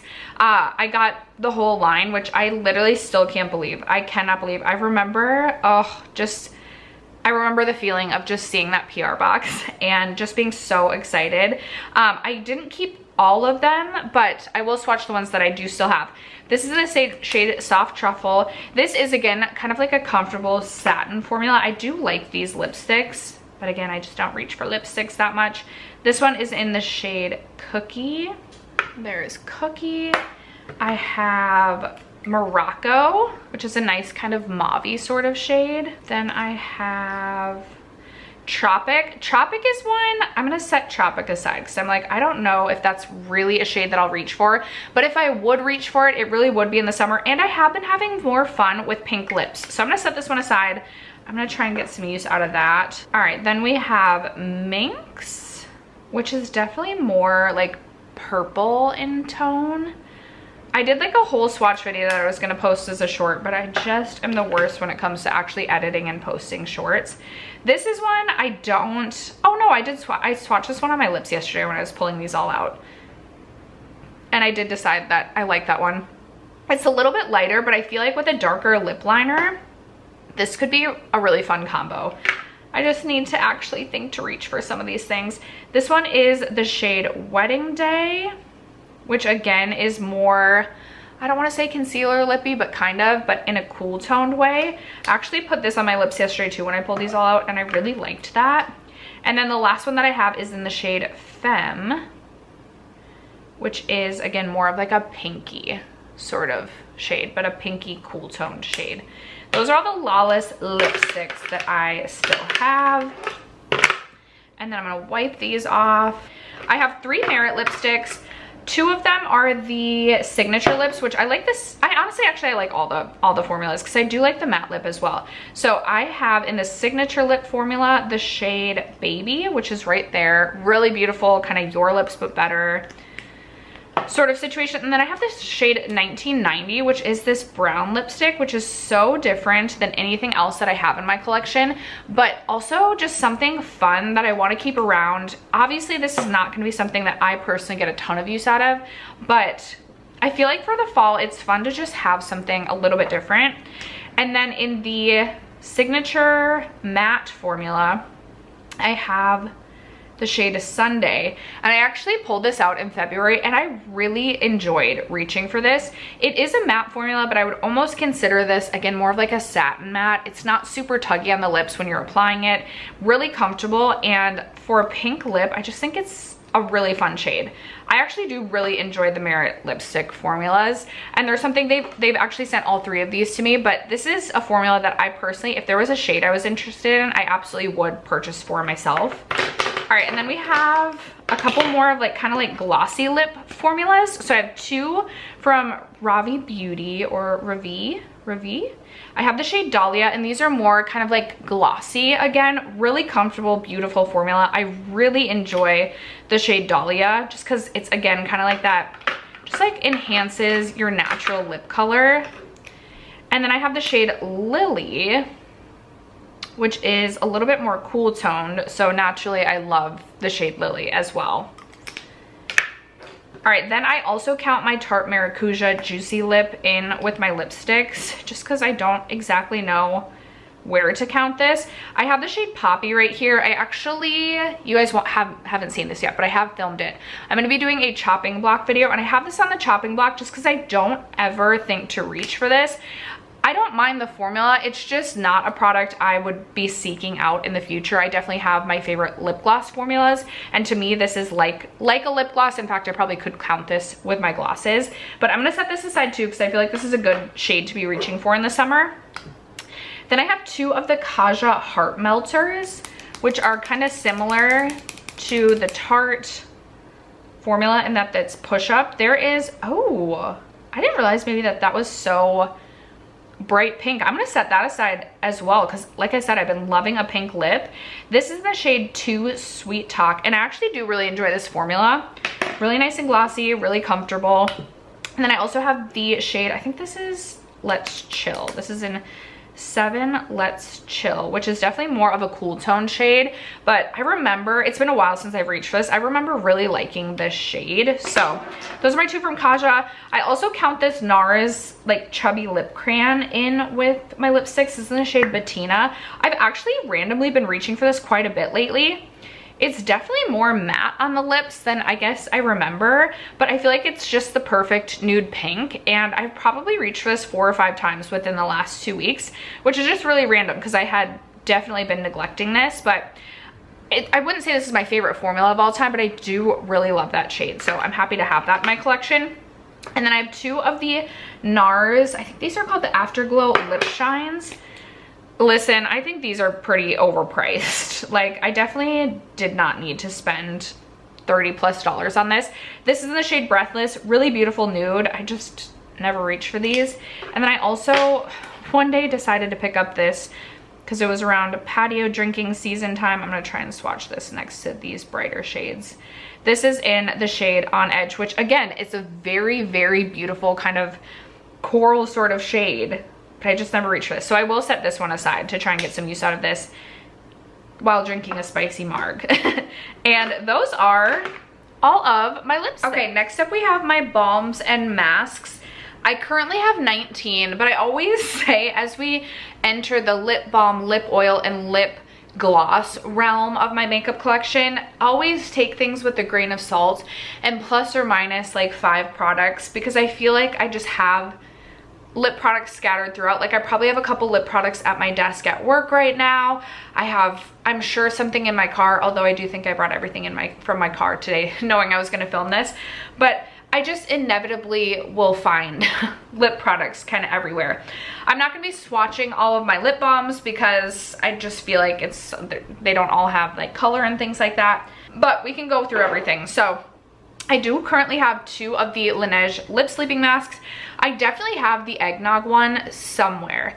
I don't know if it's like floating underneath a car seat. Like I literally am gonna find it one day and be like, oh, there it was. And this is where I'm like plus or minus a few. But I have the watermelon yet from last summer, and then I have most recently the Taro bubble tea.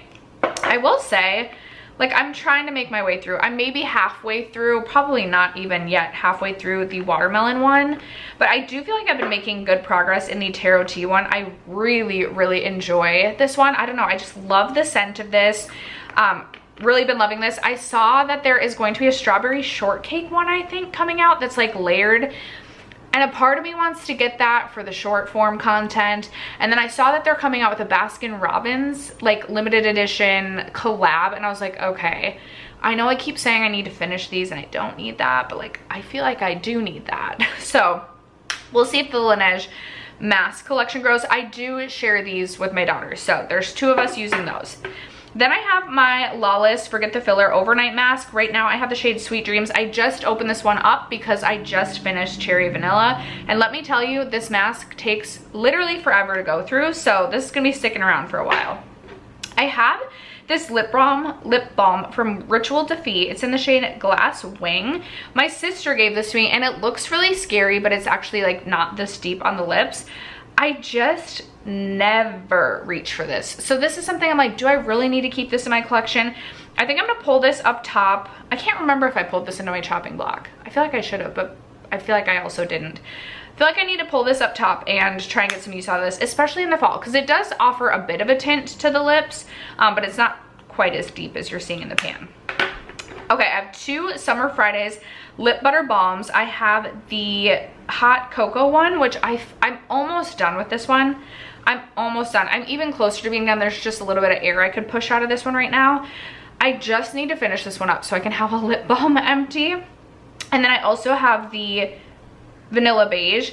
I will say, personally, the Summer Fridays lip butter balms aren't my personal favorite formula. I do think the ones in the regular size are better than their minis. I find the formula to be different every time I've used a mini, but the only time I think I would purchase the Summer Fridays is if they had a scent or like a shade I was really interested in. I am someone who prefers the Ole Henriksen formula, so we'll get into that, but I do currently have two Summer Fridays lip butter balms. Then I have two of the Naturium Phyto Glow lip balms. As you can tell, I'm again so close to being done with this one. This does offer a really nice pink pigment to the lips. I think this is actually really beautiful. I love this formula. It is really nice and glossy while still feeling nourishing to the lips.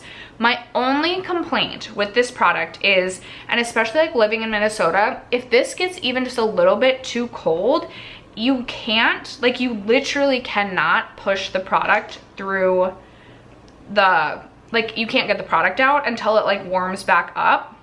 So I feel like there's a bit of like, I don't want to say a faultiness with the packaging, but there's something with the packaging that doesn't always make it the easiest to use. But I have Camellia, and I have the shade Latte, which Latte is a really beautiful nude. Okay, I have this one from Topicals. It's the Slick Salve in Acai. And this is definitely a deeper shade. It is really beautiful and very nourishing on the lips. In fact, I might actually like the Topicals one more than the Ole Henriksen because this one doesn't have the same like chemical taste as the Ole Henriksen, but I do love my Ole Henriksen. Topicals just came out with a peach one, but it is sold out. I'm definitely interested in that. If I didn't say, this one's a little bit deeper and I will absolutely get more use out of it in the fall winter time. I think it's a beautiful formula and that is something I will definitely purchase more of. I have three Ole Henriksens remaining. I have finished two of these up this year. I am working away at my Blood Orange. As you can tell, we're working away on this. There's a lot of air in this one right here, which is Cocoa Creme, but I feel like I would be about at least a third of the way through this one. And then I also have Ligonberry. Very glossy, very nourishing on the lips. My only complaint, as I tell you guys, is each of the formulas has a very chemical center taste of whatever the flavor is. Blood Orange is just disgusting. It does not go away, and I would not purchase this again. Although I love it, I wouldn't purchase it again specifically because of the blood orange taste. I don't have the same issue with any of the other ones, like definitely Right Away, but it's not as long lasting as the blood orange, but it's definitely something to be aware of. And I maybe would recommend going in store to like at least smell it first, because you definitely do feel and taste that on your lips when you first apply. But a favorite glossy lip balm formula of mine. Recently, I purchased the Milk Makeup Balm Aid in this shade right here, which is Juiced. And then I was in, oh my gosh, I was in Ulta, and I think the packaging is so cute. There's something about the colored packaging for the summer that just got me, and I was like, oh my gosh, this one, which is in the shade Refresher, would be so cute sitting on a table and doing like a flat lay of a spicy margarita and this, and also wearing Fenty Zesty Bessie as a lip stain. And so I bought it for that reason. I definitely didn't need to do that. I will say, like, this is a fine formula. It's another one, like, when you first put it on, it's very, in my opinion, it tastes / smells like Kool-Aid, like the powdered Kool-Aid mix. It's not as bad in my opinion. It's very strong, but it's not as bad tasting as these. Like, it's not chemically tasting, but it definitely has that very strong scent of like Kool-Aid powder. I don't find this to be nearly as long lasting on the lips or nearly as nourishing as the Ole Henriksen or the topicals or even the Naturium or even the Summer Fridays. It definitely doesn't last as long, and it would not be my go-to if I needed to like actually heal my lips or if my lips were really dry. But for just every day, this is something I've been bringing this one to work to just get use on it. It's like an easy wear, but will I buy more? Maybe if I think up another flat lay that I want to take and then literally never take, but not something I personally, not something that's going to be a favorite. I can't promise I won't buy it again just because if there's a color like the neon yellow, I kind of want the neon yellow. I don't need it. I do not need it, but that's my take on that. Okay, I'm counting the Givenchy liquid balm in the balms because it literally says balm in the name. Beautiful marbled packaging, beautiful like nude lip color on the lips. I think this cost me $38 though, and it's just definitely not worth $38. Like this is less than 10, and this honestly is more nourishing, and they're probably about the same shade on the lips. But it's nice to just have like a luxury treasure currently in my collection. It's not something I would buy again when I finish it, and this actually is getting older. Like, I should try and work my way through that. Okay, then I have the Fresh Sugar Lip Balm in Watermelon. I really like the Fresh potted balms. A potted balm is definitely not going to be my first selection typically, but sometimes I'll bring this with me to work, and sometimes I will, actually most often, I will just leave this kind of where I get ready or where I edit my videos, and so I'll apply this from time to time. I definitely need to work my way through this more. I love watermelon scented things for the summertime. Obviously, I also have the watermelon Laneige. So this is something I really should focus on more this summer. If I were to like start using it, it's something that I feel like I can work my way through in a couple of months. I don't necessarily know that I'll finish it this year, but the Fresh Sugar lip balms I think are really good. They're very hydrating. Definitely a good like desk balm, but the only annoying thing is then you have to like have a wipe to wipe your hand on. Anyway, I've gone through the lemon one in the past, and I also love lemon scented things, so I could see myself getting the lemon one again. Anyway, and then my final three balms, I have two of the Lawless, what do they call these? The Forget the Filler lip balms? Balm sticks. So I have the shade Candy Girl, which is a pink. And then I also have the shade Sweetie, which I've used a decent amount of Sweetie, which is more of a nude. I will say this is definitely not my personal favorite formula. I actually had Cherry Vanilla too, which I ended up decluttering. I didn't love that shade. These are like more fun because they kind of have a little bit of color to them, so you can kind of use them kind of like those like Glossier sticks as well that I actually counted in my lipsticks. But both of these were sent to me. They are not something that I personally would go out and repurchase from Lawless. I definitely prefer the Forget the Filler lip gloss or the lip mask over the balms. And then finally I have this one from Bare Minerals. It is the Dewy Lip Gloss Balm. And I probably could have counted this in lipsticks if I wanted as well. This is in the shade Friendship, which is more of like a brown, but pretty neutral on the lips. And I only recently pulled this out. I believe they sent this to me either at the end of this year or either at the end of 2024 or beginning of this year. I only recently pulled this out, and I actually really liked it. Again, kind of that glossy balm formula, which I think is really pretty.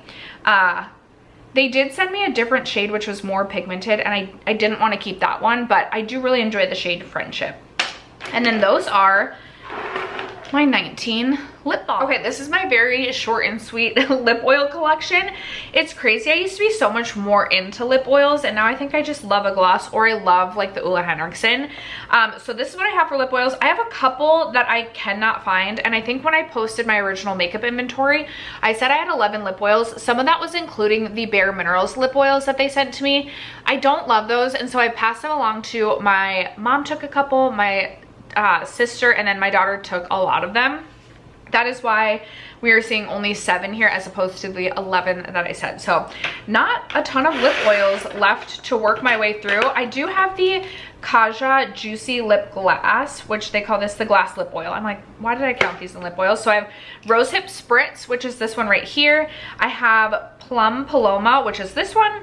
And then I have Raspberry Refresher. I really enjoy this lip oil formula. I had the grape one as well. Kaja did send these to me. This is one of my favorite things Kaja has done. I also love their eyeshadow trios, but I like this formula quite a bit. It doesn't, like, sometimes lip oils just don't last on the lips. I feel like this lasts a decent amount. You don't get a ton of product, but I like the packaging. I think the packaging is really cute. And I'm so sad that I lost the grape one because that was so close to being an empty, but hoping maybe I could finish, if I really put my mind to it, I feel like maybe I should focus on this one for the summer. I'll set that aside. I have those. Then I have this one from Go-Go Tales, which I actually do really enjoy. C Beauty Mall sent this to me last winter. And I haven't used this a ton, but it is like a tinted lip oil and it's really nice and comfortable on the lips. So I like having that. We know I love the Clarins lip oil. The only one I currently have in my collection is the, I don't know what shade this is called. The one that was like black checkered. We know I love a checkered print thing, so I had to get this one. This does have a bit of a sparkle to it. You don't really notice it on the lips and you don't feel it at all. I also love Apricot. I recently finished Apricot. I've used so many Clarins lip oils in the past. They're definitely a favorite. I have the e.l.f. lip oil in, I don't know what shade this is, but I picked this up because I was really into this type of shade.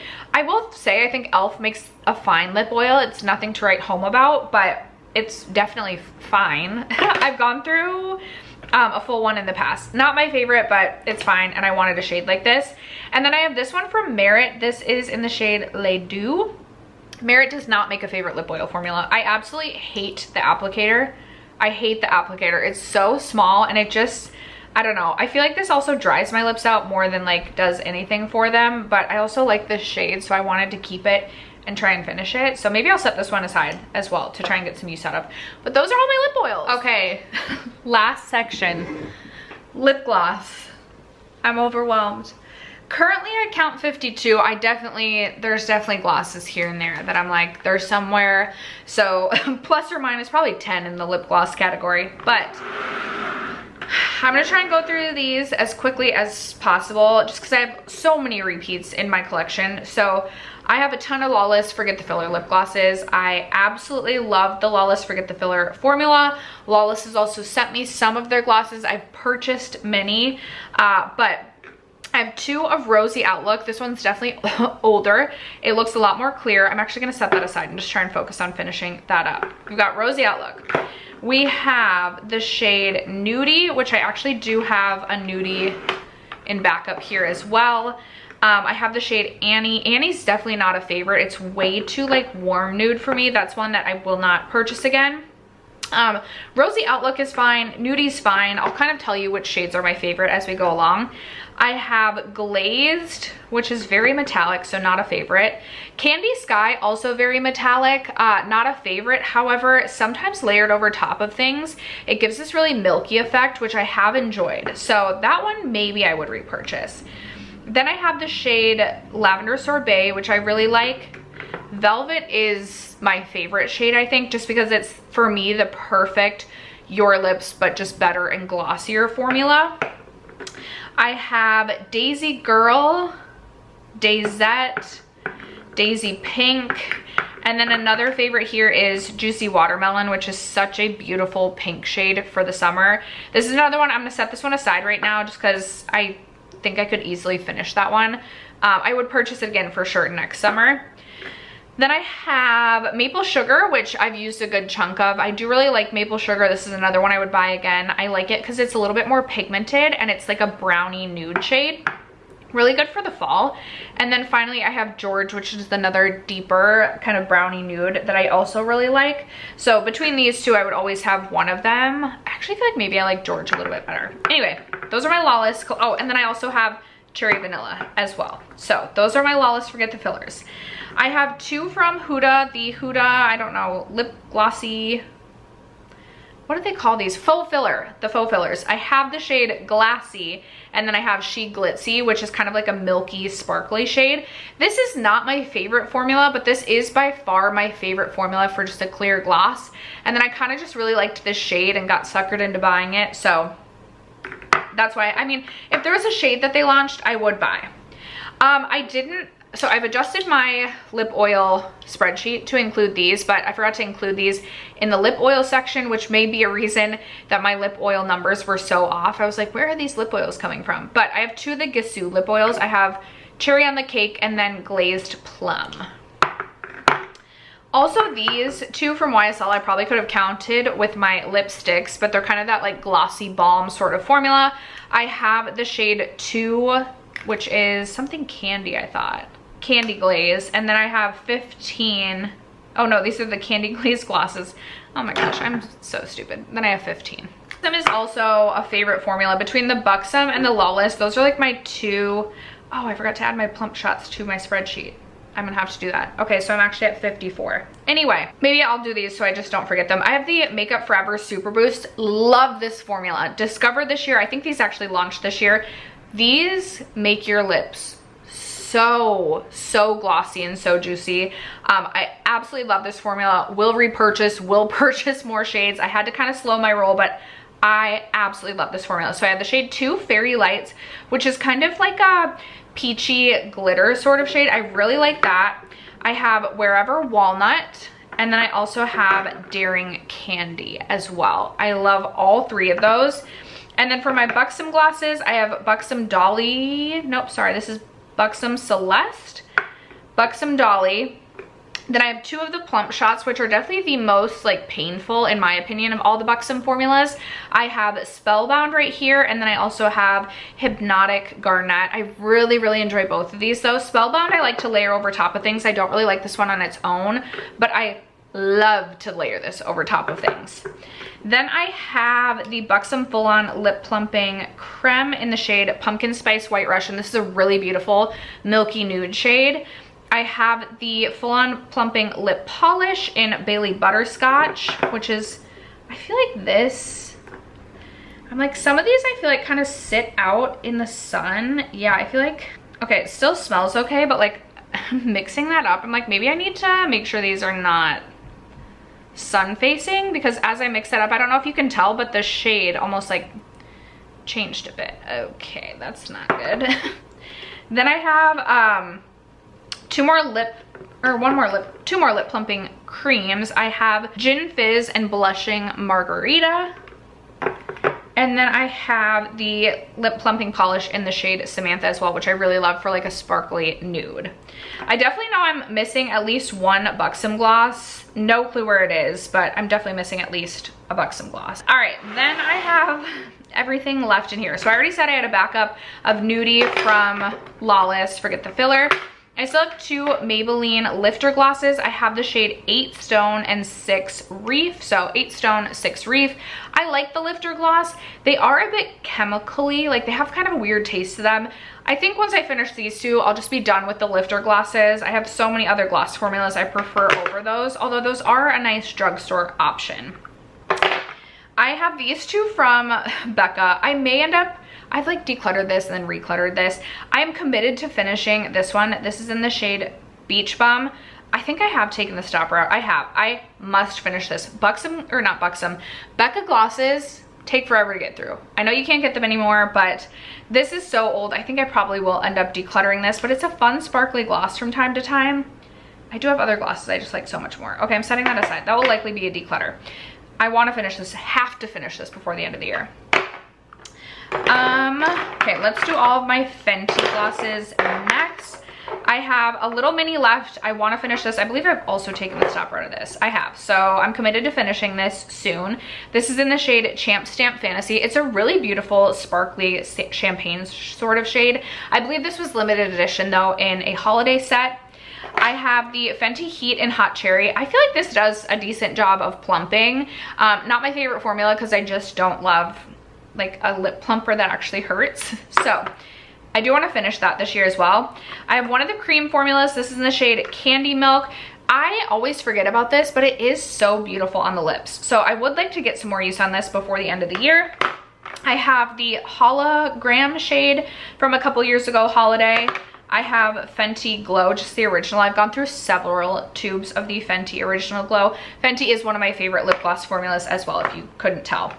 Riri, I think, is my favorite shade. I love this shade. It came out, this is the one that came out for the Super Bowl. I feel like I'll have to keep this packaging when I finish this, just because I am obsessed with football. So I have Riri. Thank goodness this is a permanent shade now, because I love this. It's just like a little bit deeper. Like, it's still like a neutral shade, but it's like a little bit deeper on the lips, which I just think is so pretty. So I love that shade. I also forgot to include this in my lip oils, so I've counted it on my spreadsheet as a lip oil, but I wanted to share it really quick. It's the Fenty lip oil in Frosted Buns. I really love this. I bought this last year when it was limited edition, and I'm so glad that they have made these permanent to their line, because I think it's such a comfortable and beautiful formula. Then I have the holiday release from this year. This is in the shade Fussy Flex, so a really fun kind of pink swirled shade.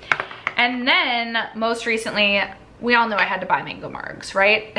Because I love a margarita and I love an orange for patio drinking in the summer. So it was meant to be.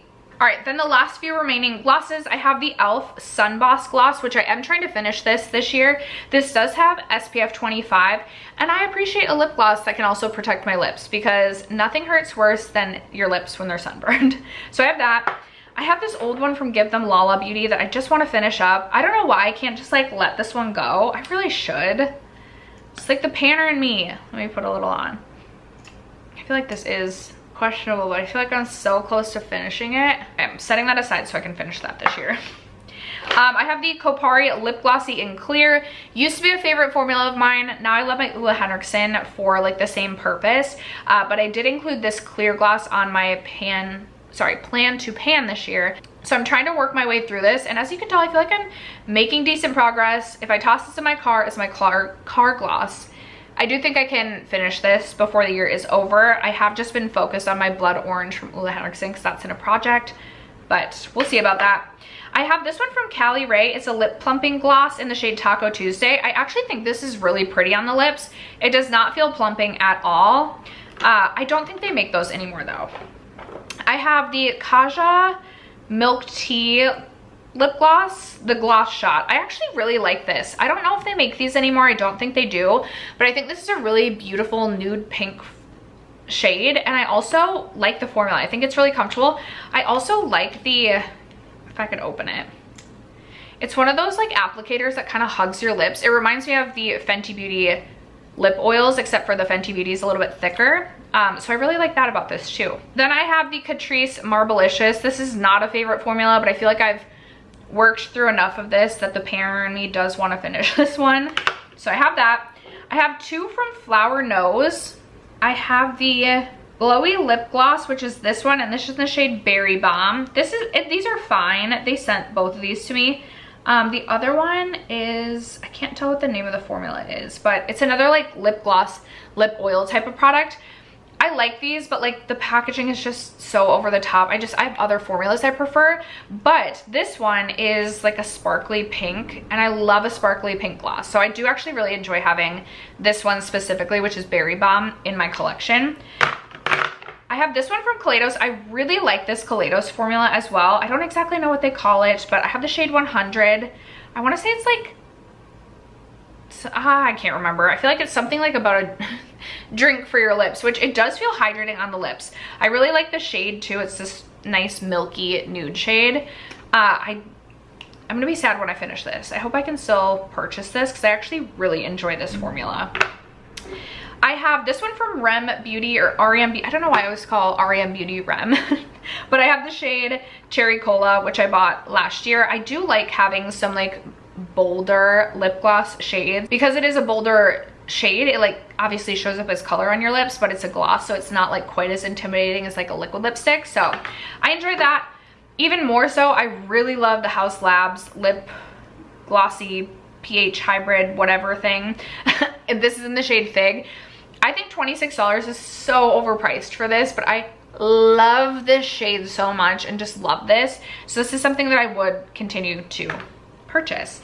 And then I still have that, which I already talked to you guys about. So that is everything for my lip glosses, and that is it for my entire lip. Do my best to go in alphabetical order. I wouldn't be surprised if we somehow get lost in the midst of it. But starting out with Aether Beauty, I do currently have 2 palettes from Aether Beauty. Let me zoom you guys in a little bit.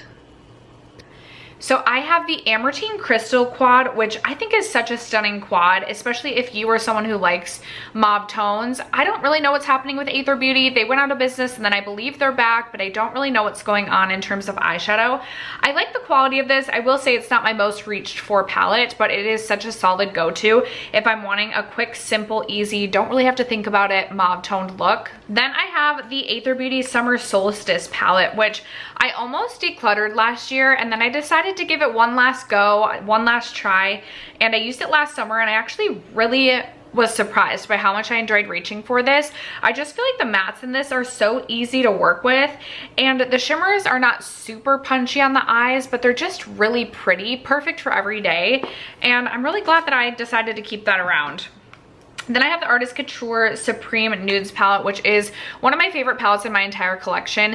Just an easy go-to staple, mostly mattes. There's definitely more mattes than shimmers in here, but really just kind of everything that I would need from a neutral matte palette, and I really love this one. Moving on to Adept Cosmetics, I have the Ninhydrin eyeshadow palette from Adept. I will say, all of my Adept palettes get neglected, and I feel like the reason that is because the majority of them are more companion palettes.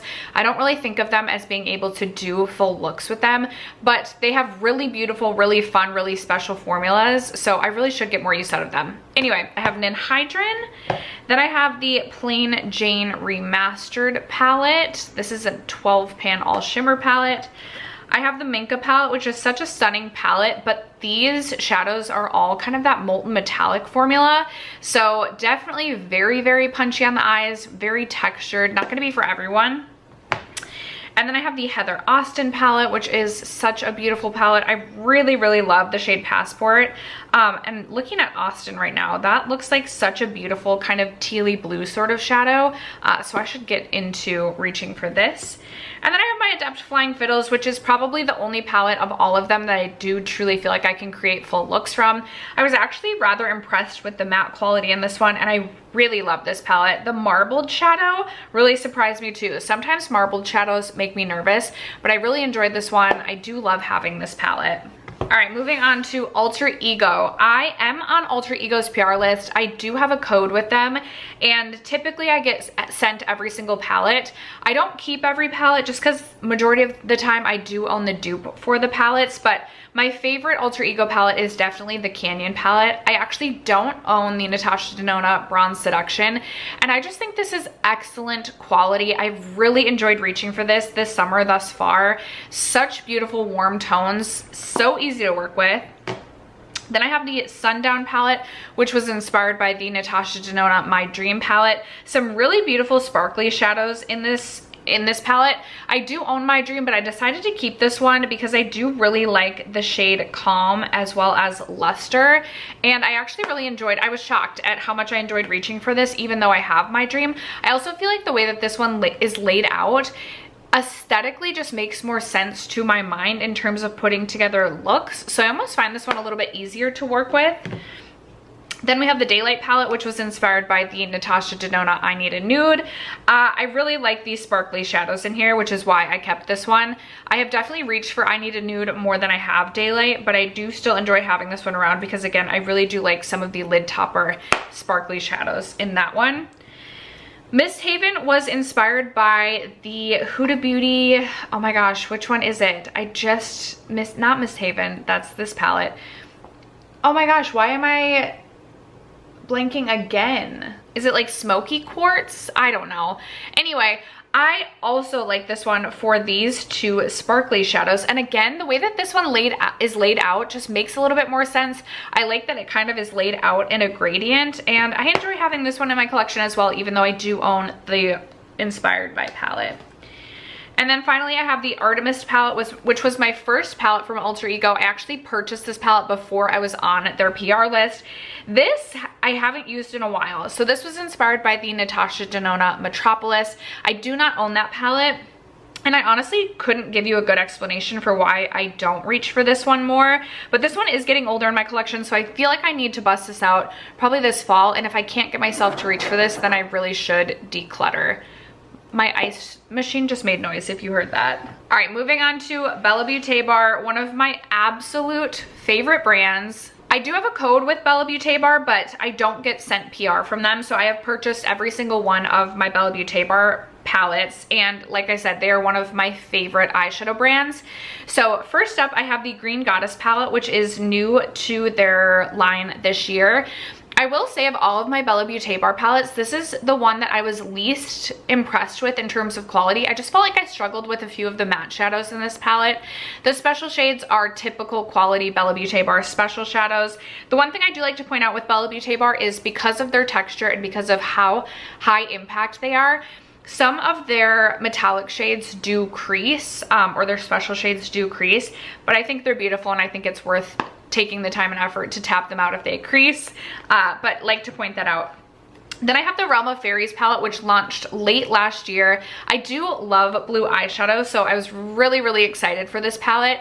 It does feel a bit limiting because typically I'm not going for just like a solid straight blue look, but I do love this palette for the special shadows. Again, in this one I like to mix them with like a neutral cool toned brown look, and I think that is stunning. Then we have the Strange and Unusual eyeshadow palette, which I had so much fun with. I actually purchased this last year. This launched a couple of years ago, then they reformulated, but I did not buy this one until last year when I was wanting to kind of close to complete my collection. I think this is a stunning palette. I will say I get a little bit thrown off by the color story. It just feels a little bit scattered, but I love having the bright lime green, which my camera is not doing it justice. I love these tones right here. In fact, I should pull this out and create a summer look with these warm tone shadows. The shade Juno is so stunning. Again, very much these special shades from Bella Beauté Bar. Basic Witch was my first palette from Bella Beauté Bar. It's really what made me fall in love with the brand. I love the special shadows in here. I love the mattes. I'm really sad my Witch Please ended up breaking because I actually really enjoyed having that. I love that we have a lavender kind of pastel purple in here. I think that's so pretty. I like that we have a mixture of pinks with a pop of orange, with purple, with green, and then again, the special shadows in here are just truly so special. I could not stop reaching for the shade Incantation last summer. I think that is so gorgeous all over the eyes. And I like that we have a mix of warm and cool tones in here as well. Next up, we have the Vamp palette, which I was so excited about, but I wasn't thinking I was going to get a ton of use out of the red shadows just because I typically don't reach for reds that much. But I created a red look that I absolutely fell in love with, and I'm so excited to pull this back out come Halloween time or just spooky season. Not that I couldn't reach for this now, but this definitely feels more fitting to the fall and winter time. I absolutely love the shade Claudia. Skin of a Killer is such a beautiful shadow. I should pull this out and reach for Skin of a Killer as a one shadow and done all over the lids. This is just a very special palette in my opinion, and I'm very pleased to have that. And then recently, De-Influenced is probably the most shocking out of all of the palettes. I pretty easily skipped over this when this first launched. I just didn't like the look of the palette. It's these 9 shades that I'm like, I'm just really not gonna get a ton of use out of this.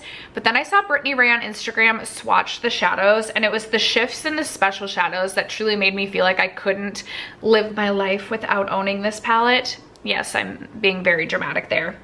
So I ended up buying this, and I actually fell in love with this side of the palette as well. However, one of my favorite looks that I have created comes from these 3, or is it these 3? These 3 shadows right here. This is one of my favorite special shadows in my entire collection. It is like the perfect mix between like a ethereal blue and like a tealy green. Just my perfect shadow, and I absolutely just love and adore this palette. I've got a second stack from Bella Beauté Bar. So we have the Morally Grey palette, which also launched this year. This is definitely a little bit more limiting and a little bit more one-noted than we're typically getting with their palettes. However, that being said, for day to day, I actually really like this palette. I really like all of the special shades again. I feel like you're gonna hear me repeat myself over and over and over again. Especially this shadow right here. It has such a beautiful, like, lavender, periwinkle, pinky shiftiness to it. Oh, it is so stunning on the eyes. Ocean Jewel is their newest, and I have not yet finished testing this, but I've used a decent amount of shadows. I did a purple look with this, and actually today I have on a neutral look with this in the inner corner. I am loving it. I'm so excited to get into the shade Mother of Pearl. It's like this holographic, tealy bluey sort of shadow. I love the jewel tones in this palette. The way that this palette is laid out, the color selection, everything about this is just so beautiful to me, and I'm so excited to continue to test this. Then we have the Dead Roses palette, which I was really excited for. This was their Valentine's launch last year, and I knew I wasn't gonna get the most use out of this just because this is not a typical color story for me. I will also say some of the multi-chromes are like very multi-chrome, and I don't always love a multi-chrome. I love a duochrome, I can do a tri-chrome, but when we get into like the multi-chrome aspect, not always my favorite on the eyes. So this is definitely not my most reached for or favorite of all of my Bella Beauté bar palettes, but I'm still glad to have it in my collection. Next, we have the Angles of Illumination palette, which is a 16 pan all shimmer palette. I actually love having this in my collection. Again, I really love blues. I like a pop of blue, and so I like all of the blues that we get here. I also really love the shade Sunlight. It's a beautiful like green, orangey gold sort of shifty shadow. I think it's stunning. Happy to have that. Then I have the Melted Mattes palette, which I was gonna skip over, but I decided to pick this up because I like that we have the fun pop of neon and then 2 rows of neutrals, and I always have really enjoyed Bella Beauté Bar's matte formula, so I'm glad that I picked that up. Poison Garden was my favorite palette of last year, so I think it goes without saying. I'm so happy to have this in my collection. Love the tones, love the color story. This palette is pure perfection in my eyes. I'm not gonna drone on about it because I've talked about it a lot. And then my final Bella Beauté bar palette that I own is the Secret Garden palette, which is honestly such a stunning palette as well. Yes, it's a larger palette, but the greens, the special shades, the row of just like a neutral look if you want neutral. I love the pinks. I love this palette as well. Again, I just love all of my Bella Beauté bar palettes. Okay, I told you I was gonna screw up the alphabet, and I did it already. I missed my 2 ABH palettes. ABH, oh, my air turned on. ABH used to be the eyeshadow brand that I owned the most palettes from, and now I'm just down to 2. So I have the Nouveau palette, which looks like this. I honestly really enjoy this palette. I feel like I look at this and it looks a little bit boring, but when I start to play with it, I'm always really pleased with the looks that I create. I absolutely love the shade Lily and Wisteria. I think those are such fun additions to this palette. You can go neutral, you can go a little bit grungy with the greens, and I just think it's a fun kind of different color story for ABH. And then I also have the Cosmos palette, which I really love having. I feel like there's definitely some more like textures and finishes in here than we have typically gotten with ABH in the past. I love the entire top row. Sun is such a beautiful shade. I definitely need to create something with this summer. I created like a mauve, purple, and pink look that I absolutely loved with this palette using Supernova. I honestly even like Galaxy, which is kind of like a navy with the glitter running throughout. Really impressed with that palette. Next, we have my Blend Bunny palettes. I own 3. I own the Beauty Below palette, which is the newest Blend Bunny palette to my collection. First of all, for the packaging alone, like absolute yes. This is probably one of my favorite like palette packaging palettes in my entire collection. I am almost through testing this. Not quite there yet. I have a few shades left to finish. The shade Mesmerizing is such a beautiful green, like red-based green brown shade. I think it's so fun. Love this palette for the shimmers. I haven't dipped into her Prey yet, but that looks like such a beautiful shadow for the summertime. I definitely need to dip into that. Hopefully I will finish my testing of this soon. The only complaint I have with this palette is it is definitely grungier and a little bit more deep. I'm not reaching for as much color this year, so I think I've struggled to just put together looks in my mind, but I'm still happy to have this. And again, the packaging, absolutely love. This is also like a heavy palette. Blend Bunny Surge was my first Blend Bunny palette. I love this palette. It makes me happy. I just love the neons. I love the neons so much. Blend Bunny mattes are so easy to work with, and I have really enjoyed my time playing around with this. It's definitely pushed me outside of my comfort zone. Obviously not an everyday reach for me, but something that I'm so glad to have in my collection. And then we have the Divination palette, which was in collaboration with Robert Welsh, which I absolutely love Robert's channel. He's just one of those YouTubers that like I can turn on at any time and just like, it feels like you're just like relaxing with a friend. So this is a palette that I have not reached for enough in its lifetime. In fact, I don't think I've even reached for every single shadow in this palette. I need to reach for Vision. That looks so beautiful. I love the bottom 2 rows of neutrals. I like that we have these. Honestly, I also, oh, I definitely need to, okay. I'm setting this out on my vanity so that I can reach for this. Like this top row, how fun would a look from that be? Okay, we're reaching for this one this week. Moving on to my Cosmic Beauty palettes. I have fallen in love with the Cosmic Beauty brand. I don't own every palette from them, but I definitely side-eye or double take every single palette that they come out with. And I just think they have excellent quality at a more affordable price, especially considering indie prices these days. So up first we have the Neutrals palette, which I absolutely love. I like that we have neutrals, but we also have some fun pops. We can go green, we can go gold, we can go mustard, we can go a mauve toned, like dusty pink, purple sort of situation. There's just a wide variety of directions that you can take this palette. This is one of the most beautiful yellow golds I have ever come across in my life, and I also absolutely love this green. So I love the Neutrals palette. The Lovers palette is the newest to my collection. I don't know if this is the newest launch. I don't know if they've come out with one more launch that I just haven't purchased. I really enjoyed my time with this. I like that we have essentially like what feels like these quads of shadows. So if you don't really know what to do, you can kind of just follow the quads. I love this quad of shadows, or even like doing something with these 3 shades. This is such a fun, like princess purpley pink sort of duochrome shifty shadow. So freaking pretty. Such a fun color story. The Muse was my first palette from Cosmic Beauty, and while the color story in this feels somewhat chaotic, I think this is so fun as well.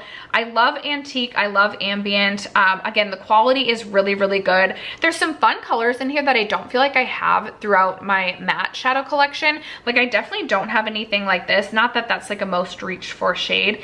I don't really think I have anything similar to this. I like this kind of sagey sort of shadow here too. I just think it's a unique palette to my collection, and I'm very happy to have that. Probably the best green eyeshadow palette in my entire collection is the Undergrowth palette. I am telling you, the quality of the special shadows in this palette, like I can't even describe how amazing they are. The texture, how smooth they are, the shifts. This is such an excellent palette if you like greens. I could not recommend a palette more. And then we have the Cool Trills palette, which is also just such a fun color story. I had so much fun with this in the winter time.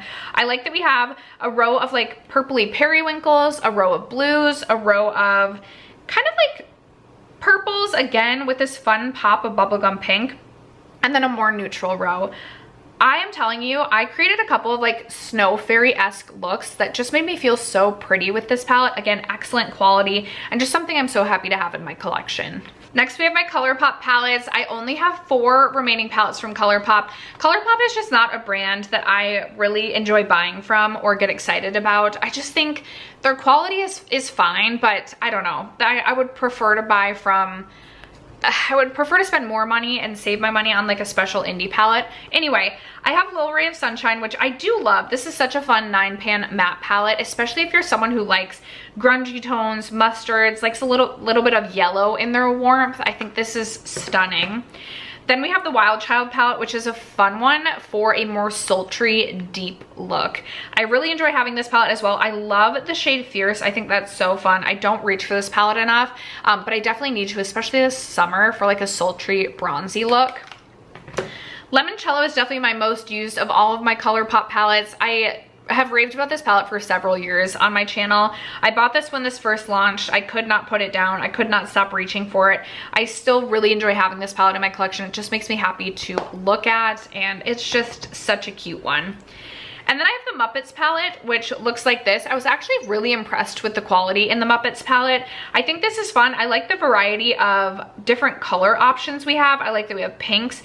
We have these fun, like warm corals. We have these brighter greens. Like I think the shade Frazzled is such a fun shadow to have in the collection. We've got a couple blues. We've got some neutrals. Just something a little bit different for ColourPop. And the quality in this one was really good.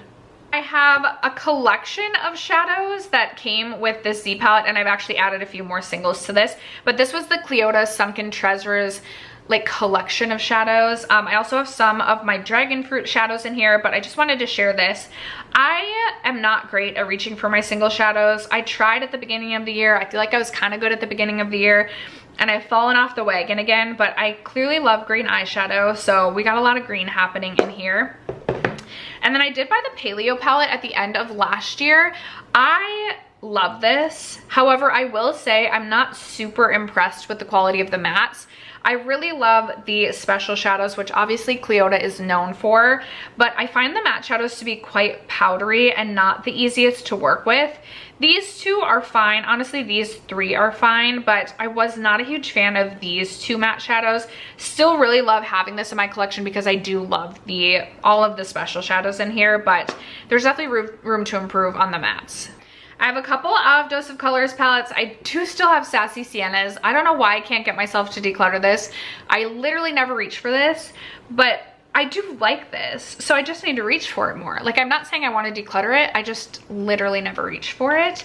But I should set this out of my vanity, because this is something I could also just create a matte look with this and then pop in like one of the special shadows I've been talking about, like the punchy, like orangey shadows from some of my indie palettes. I'm setting this on the vanity as well.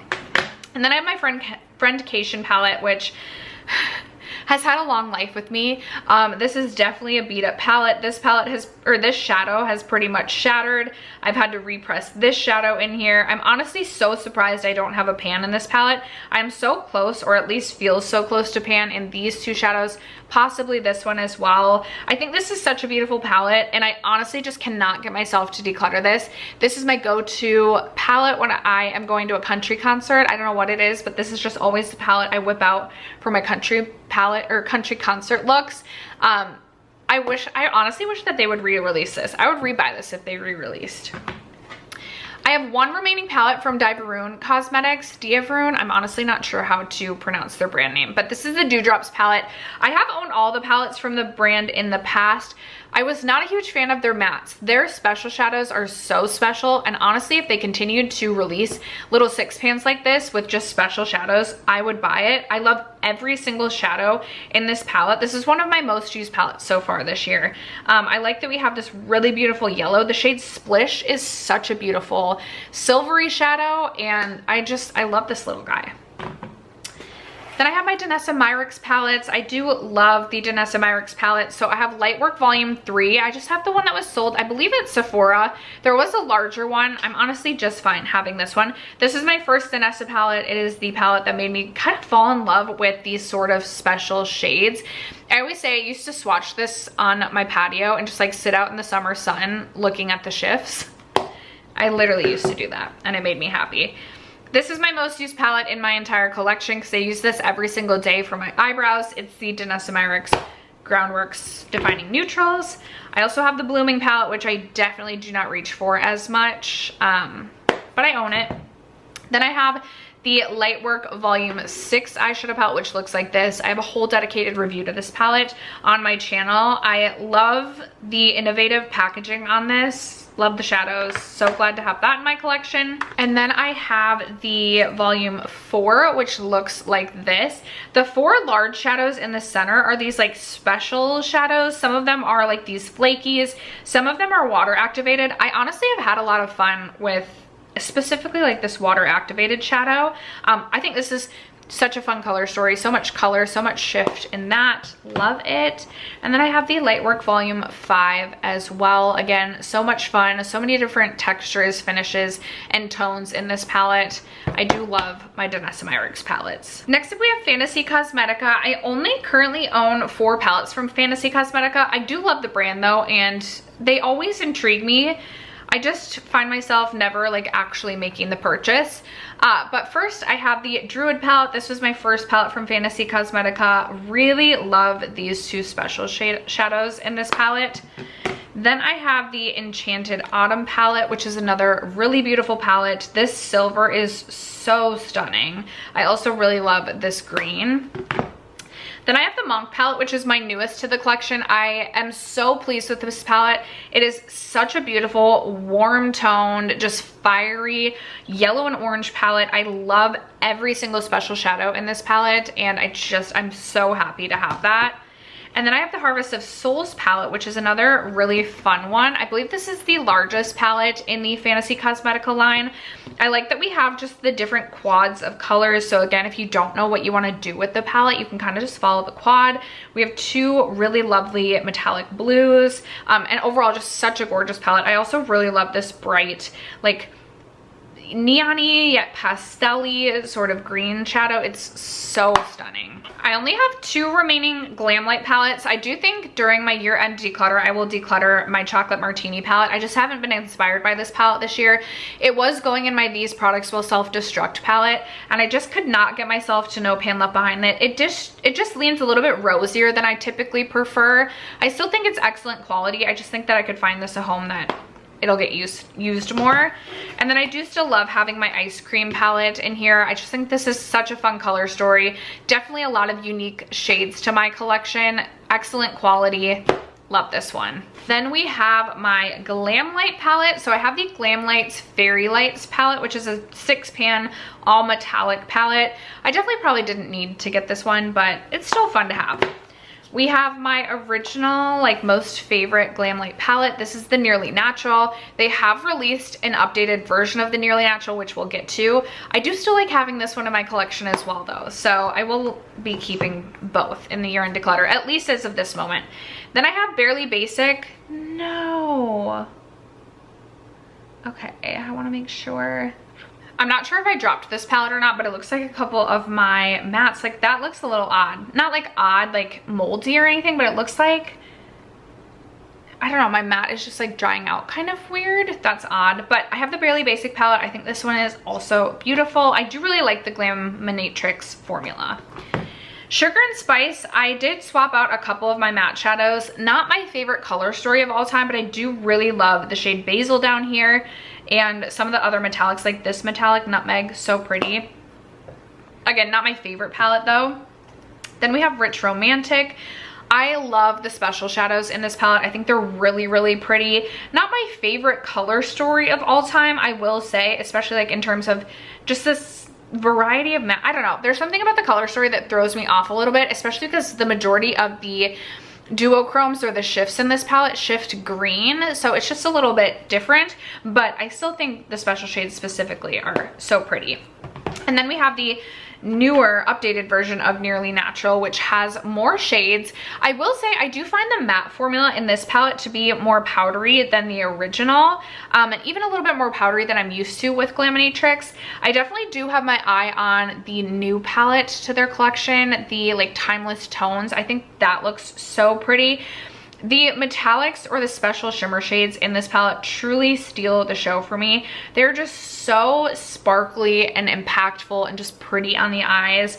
Really love this one and really love Glaminatrix formula. Moving on to my Huda Beauty palettes, I'm down to 3 of the Mini Obsessions palettes. So I have the Wild Tiger palette, and then I have Nude Medium, as well as Nude Rich. Nude Rich I've decluttered and recluttered into my collection. I really love it for this metallic, and honestly this metallic, like, they're pretty punchy on the eyes, really beautiful, but I literally never reach for this.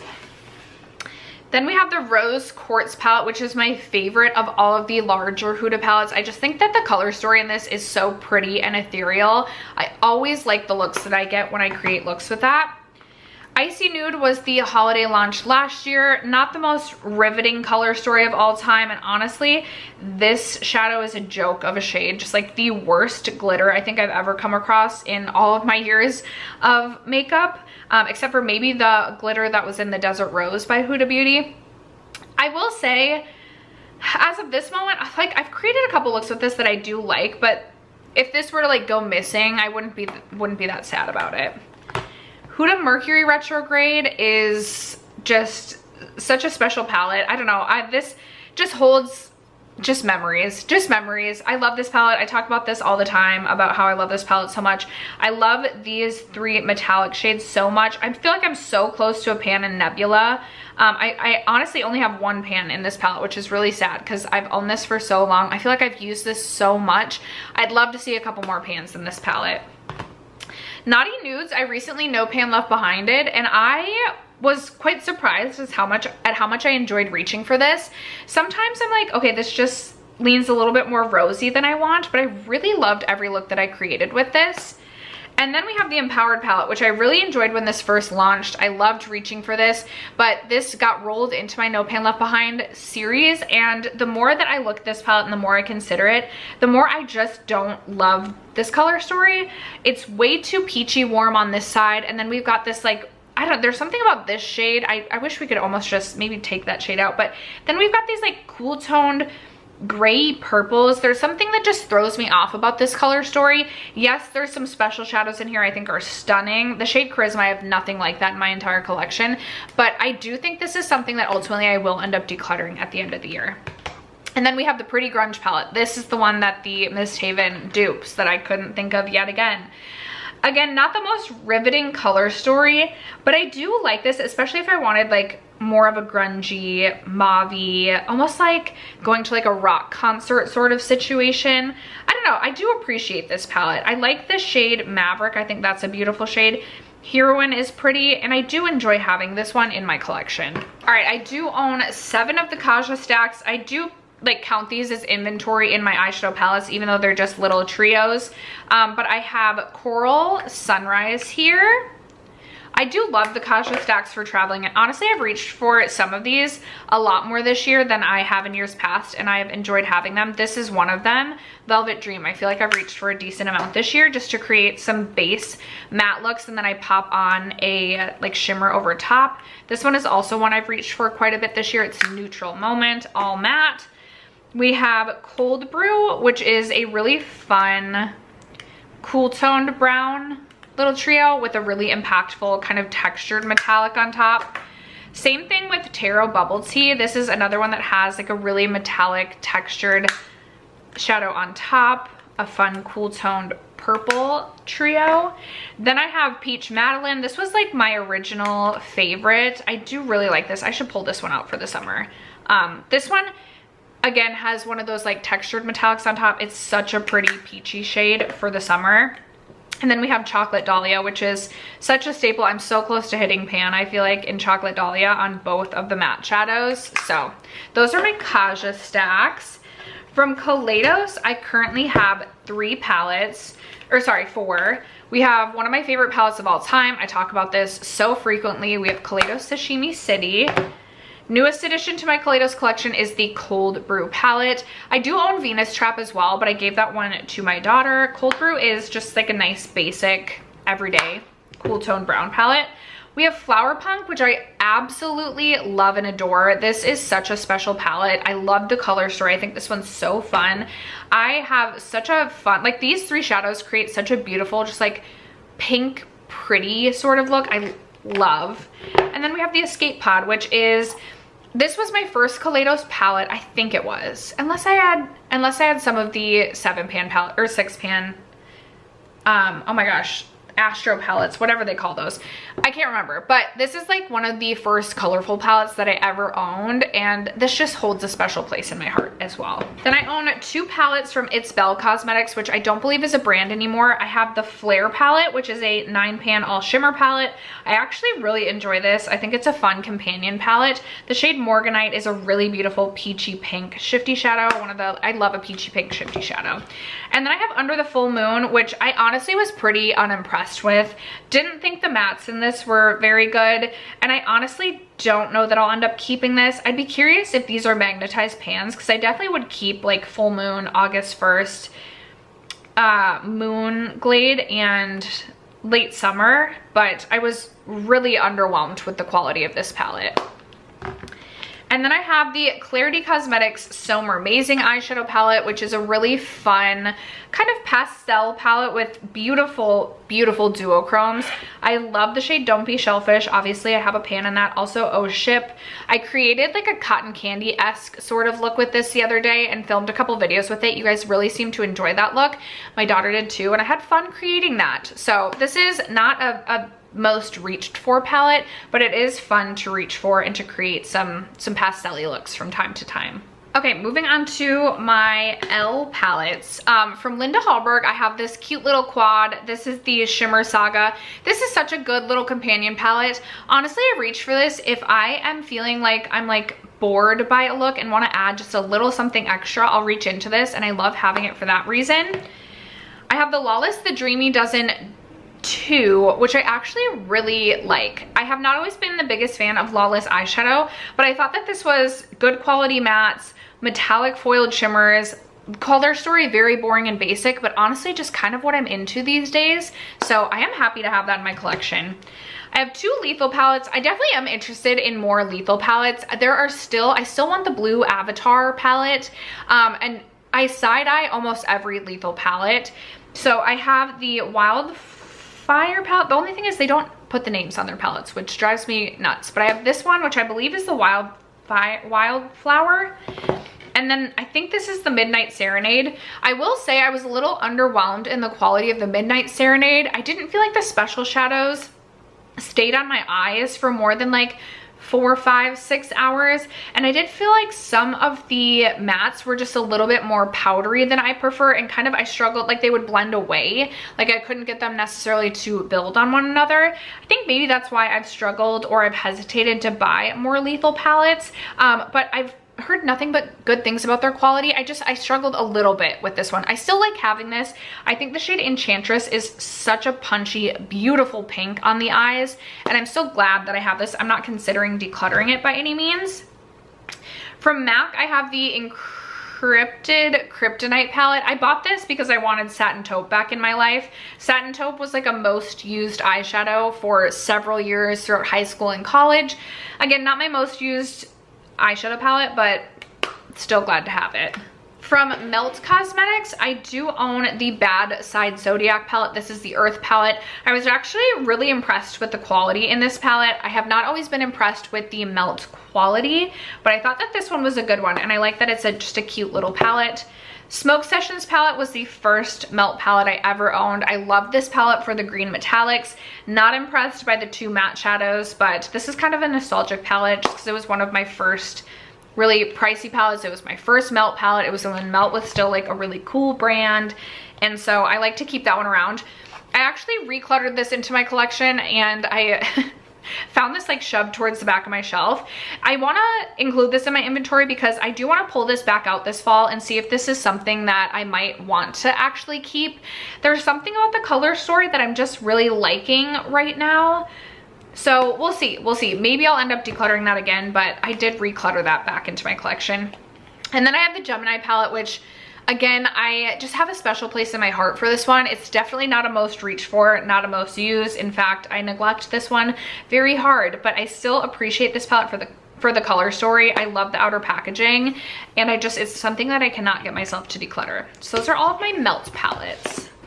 From Menagerie, I own 2 palettes. I own the Pastel Pup palette, which not a most reach for palette. I do love the shade Snowball. I feel like this is one of the first blue eyeshadows that I really fell in love with. I cannot get myself to declutter this, but I rarely ever reach for that.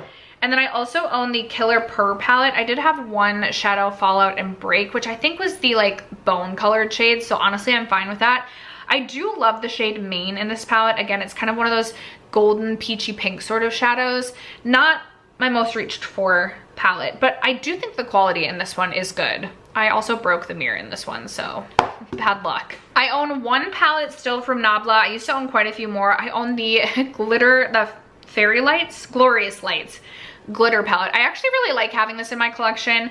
Again, I don't reach for it all that much, but several times throughout the year, you know, I'll feel the itch to reach for a glitter, and I feel like this does a nice job of actually adhering to the lids, so I do like having that in my collection. I have 3 NARS palettes. We know that NARS Summer Solstice is one of my favorite eyeshadow palettes. I actually do have this on my eyes today as I'm filming. I have the NARS Climax palette, which I love for the metallics. They're a little bit thicker, but very metallic and very punchy on the eyes. And then I have the Stargaze palette, which isn't my favorite color story. I could see myself potentially decluttering this one at the end of the year. I feel like I keep this around because I love the pop of lavender, but I do have lavenders scattered throughout my makeup collection, so I don't really feel like I need to keep this. We'll see. I own 3 Nomad palettes. My most recent is the Polar Express, and I was actually really impressed with Polar Express. I really liked this one. I thought the quality was good, and this is one I'm very happy to have in my collection. I have the Chicago Speakeasy, which I was a lot more impressed with the quality in this one than I have been a lot of other Nomad palettes that I've tried. Sorry, I shouldn't say a lot. I'd tried 3 Nomad palettes prior to using the Chicago Speakeasy, and this was the first palette that I was like, okay, I feel like all of the shadows in this palette are good quality. Not the most riveting color story of all time, but still a fun one in my opinion. And then I have the Ghost Town palette, which I like because I like the special metallic shades in here, but there's definitely some quality issues with the matte shadows. I feel like some of Nomad's palettes, like the mattes are just pressed so firmly that I really struggled with the majority, if not all of the blues, and for sure these 2 matte greens as well. But I love the packaging on this one, like love the packaging, and I really do like the metallics in here, so I keep this one around. All right, moving on to Natasha Denona, my minis. I only own 5 minis as of this moment. I own Sculpt, which I'm so glad that I ended up buying this year. I think this is such a good tool to have in the toolkit. I have Mini Love, which I keep around because I love this shade for an inner corner highlight. Mini Pastel, which is just a fun one. Mini Nude, which I've loved so much I've repurchased. And then I also have Mini Retro, which I love the shade Galaxia. And obviously I really like this shade too, which has a pan in it. So those are my Natasha minis. And then I will quickly run through all of my middies. Some of my middies are not gonna look exactly like the original because I do from time to time make custom Natasha palettes. So I have the Love. This one looks nothing like the original. The Sunrise palette, which I think was the original midi. This looks absolutely nothing like the original. I have the Zendo palette, another one that looks absolutely nothing like the original. Not these 3, not my favorite in their original form.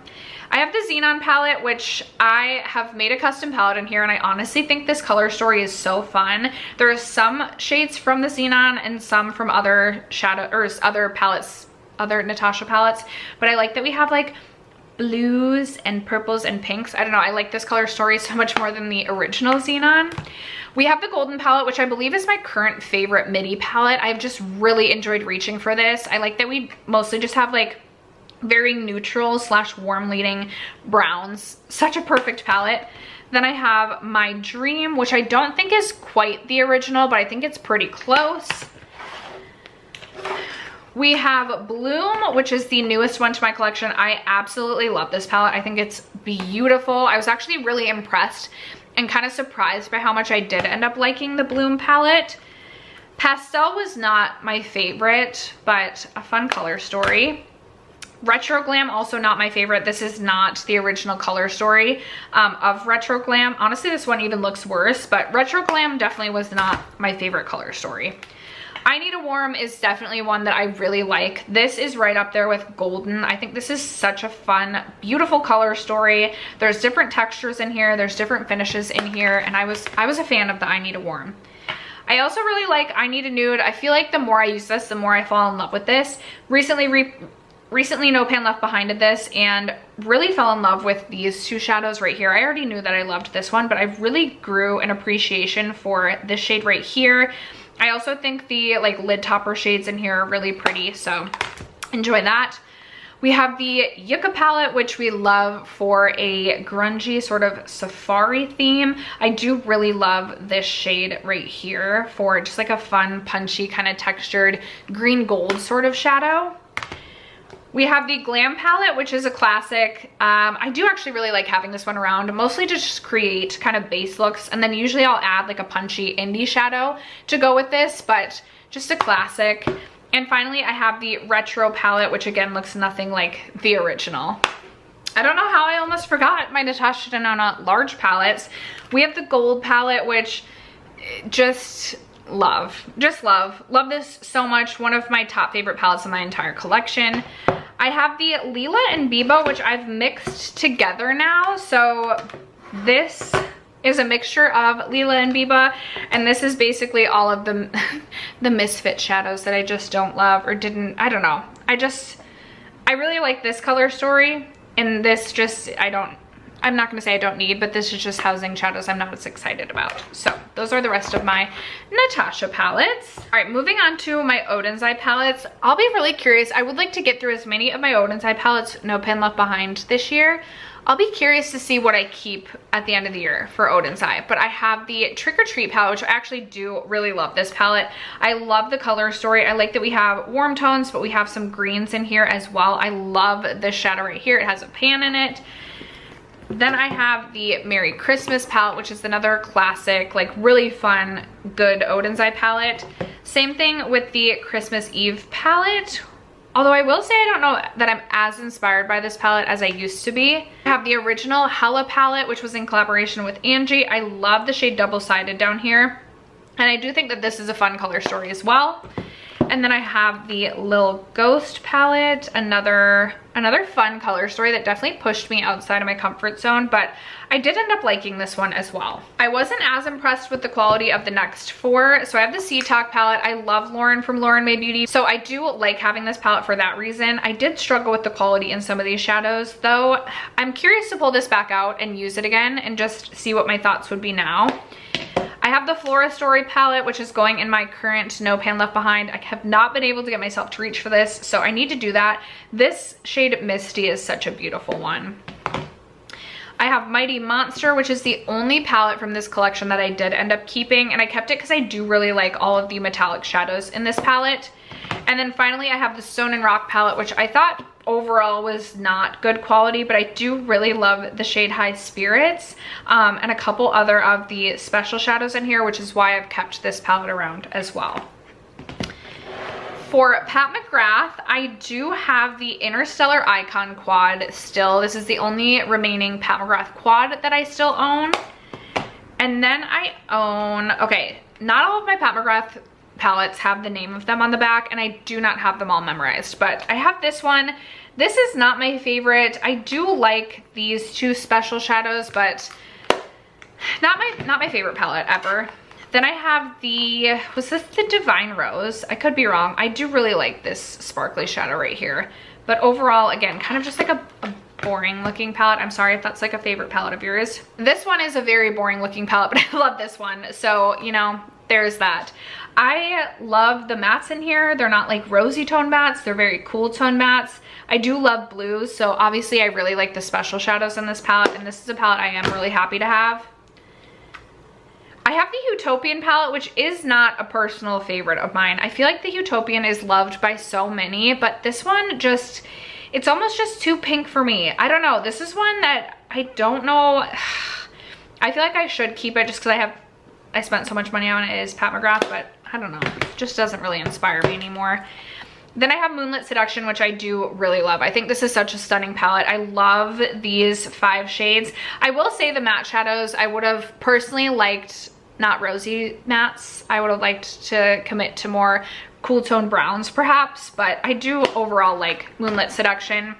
And so then that just leaves us with Bronze Seduction, which was my first large mothership palette. I attribute falling in love with green eyeshadow to this green eyeshadow up here. I do really like this gold as well. This is a very special palette to me. I do love the Bronze Seduction. I do still own the Persona Identity 1 palette. I honestly wish I could get this. I don't know if it's like gone forever. It's out of stock currently on the Persona website, but I have the old original. This shade fell and broke, so I don't have that anymore. This shade is almost empty. I love this palette. I think this is such a special palette. I still enjoy reaching for this one and using this, so I own that. I have 2 Rowan quads left in my collection. This is the one that I'm trying to work my way through this year. This is the Rowan Mood Forever. I really love the Rowan quads. I rave about them all the time. This one is 1111. My daughter broke my original 1111, so I repurchased another one. That's how much I love this palette. I honestly would consider buying Mood Forever again. I've really enjoyed Mood Forever as well. I I own one palette from Simply Posh. I'm definitely interested in more from Simply Posh because I'm really impressed with their quality. This is the Coastal palette. I love the way that they lay their palettes out, and their shifty shadows are really stunning on the eyes. I still have one palette from Sugar Pill. This is the Fun Size palette. This is one of the first colorful palettes in my collection. It was this and the Kaleidos Escape Pod that I attribute to getting a little bit more comfortable with color and having fun with color. I love this cute little palette. I don't think I'll ever want to declutter that. I have one palette from Sigma. I do have the Sigma Corderosa. I haven't always been the biggest fan of Sigma quality, but I really enjoyed this palette. I think it's a fun warm tone palette for summer. And then I have one palette from Sydney Grace. I'm definitely interested in more from Sydney Grace. I just have not ever purchased another palette. So I have the Tiny Marvels palette. This is such a special palette, not only because it was done in collaboration with Mel Thompson, but it's just such excellent quality, such a great color story. I love having this in my collection. One of my favorite blue-brown shades is Scarab. Firebutts is such a beautiful metallic green. I love that we have this purple. Just such a good one. I only have one palette from Too Faced. It is my Natural Nudes. I feel like I should pull this back out and no pan left behind it because I will have more of an appreciation than ever for this palette as I have been leaning into more just like less color, more neutrals. This is excellent quality, really good travel palette. I've used this palette a lot in its lifetime with me. Tartelette in Bloom I repurchased because my other one got old and I was missing this. This is one of the first palettes I've ever owned. Obviously I've repurchased, so it's not the original. I do have a pan in the shade Smarty Pants, and I just, for everyday basic, don't even have to think about it looks, I just love this palette. Just love it.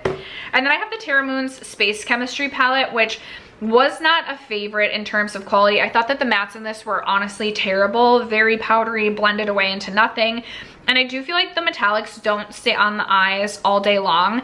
I do still like having this though. The special shades are so special. You kind of have to babysit them. You definitely have to lay down a glitter glue, and you just can't expect that they're gonna last longer than like 5 to 6 hours on the eyes. Now I do still love the shade Light Particle. We know I love a baby yellow. I love the shade Moonwater, and some of the other shadows really do add something special to the eyes. Just a little bit disappointed with the quality, especially considering the price. From Urban Decay, I only have the Stone Vibes left in my collection. This is so old in my collection, but I love this palette. I've taken this traveling with me the last like 2 years. I just reached for Tiger's Eye all over the lid, and I love that. Not every shade in here is great. There's some actual horrible shadows in here, but for the most part, I really love this palette, and I don't see myself decluttering it anytime soon. From Unearthly, I only own 3 palettes. There is one, is it the Mystic Meadows? I definitely want to buy that palette. I was in fact scrolling Unearthly Cosmetics website last night, and that and the Glaminatrix new one, I'm like, ugh, want them so bad. Anyway, Unearthly Sorcerer's Smoke. Beautiful palette, beautiful quality. Unearthly has excellent quality eyeshadow, one of my favorite indie brands. I also have the Fall Magic palette, which is such a stunning palette. And then my most recent purchase from Unearthly is the Just Taste palette, which I think is such a fun color story as well. And then to wrap it up, I just have 2 Viseart palettes and 3 palettes from What's Up Beauty. So I have all 3 What's Up Beauty palettes. I have the Geodes palette, the Dragon Eye palette, such a beautiful palette, and then the Desert Monsoon palette. And then from Viseart, I have the Soleil La Plague, which has been a favorite palette since purchasing this. I have not always been the biggest fan of Viseart, but I will say I did buy another palette this year, and actually I do have another Viseart palette on its way to me. As I have been leaning into something a little bit more simple on the eyes, Viseart is just like speaking to me. So I have the Soleil La Plague, and then I have the Cyrenisse Attendu. Yeah, I don't know how to pronounce that, sorry you guys, but how freaking pretty is this palette? So stunning. I bought the Midsummer Nights palette from Viseart, so that's on its way to me. I'm very excited about that. But that is it for today's video.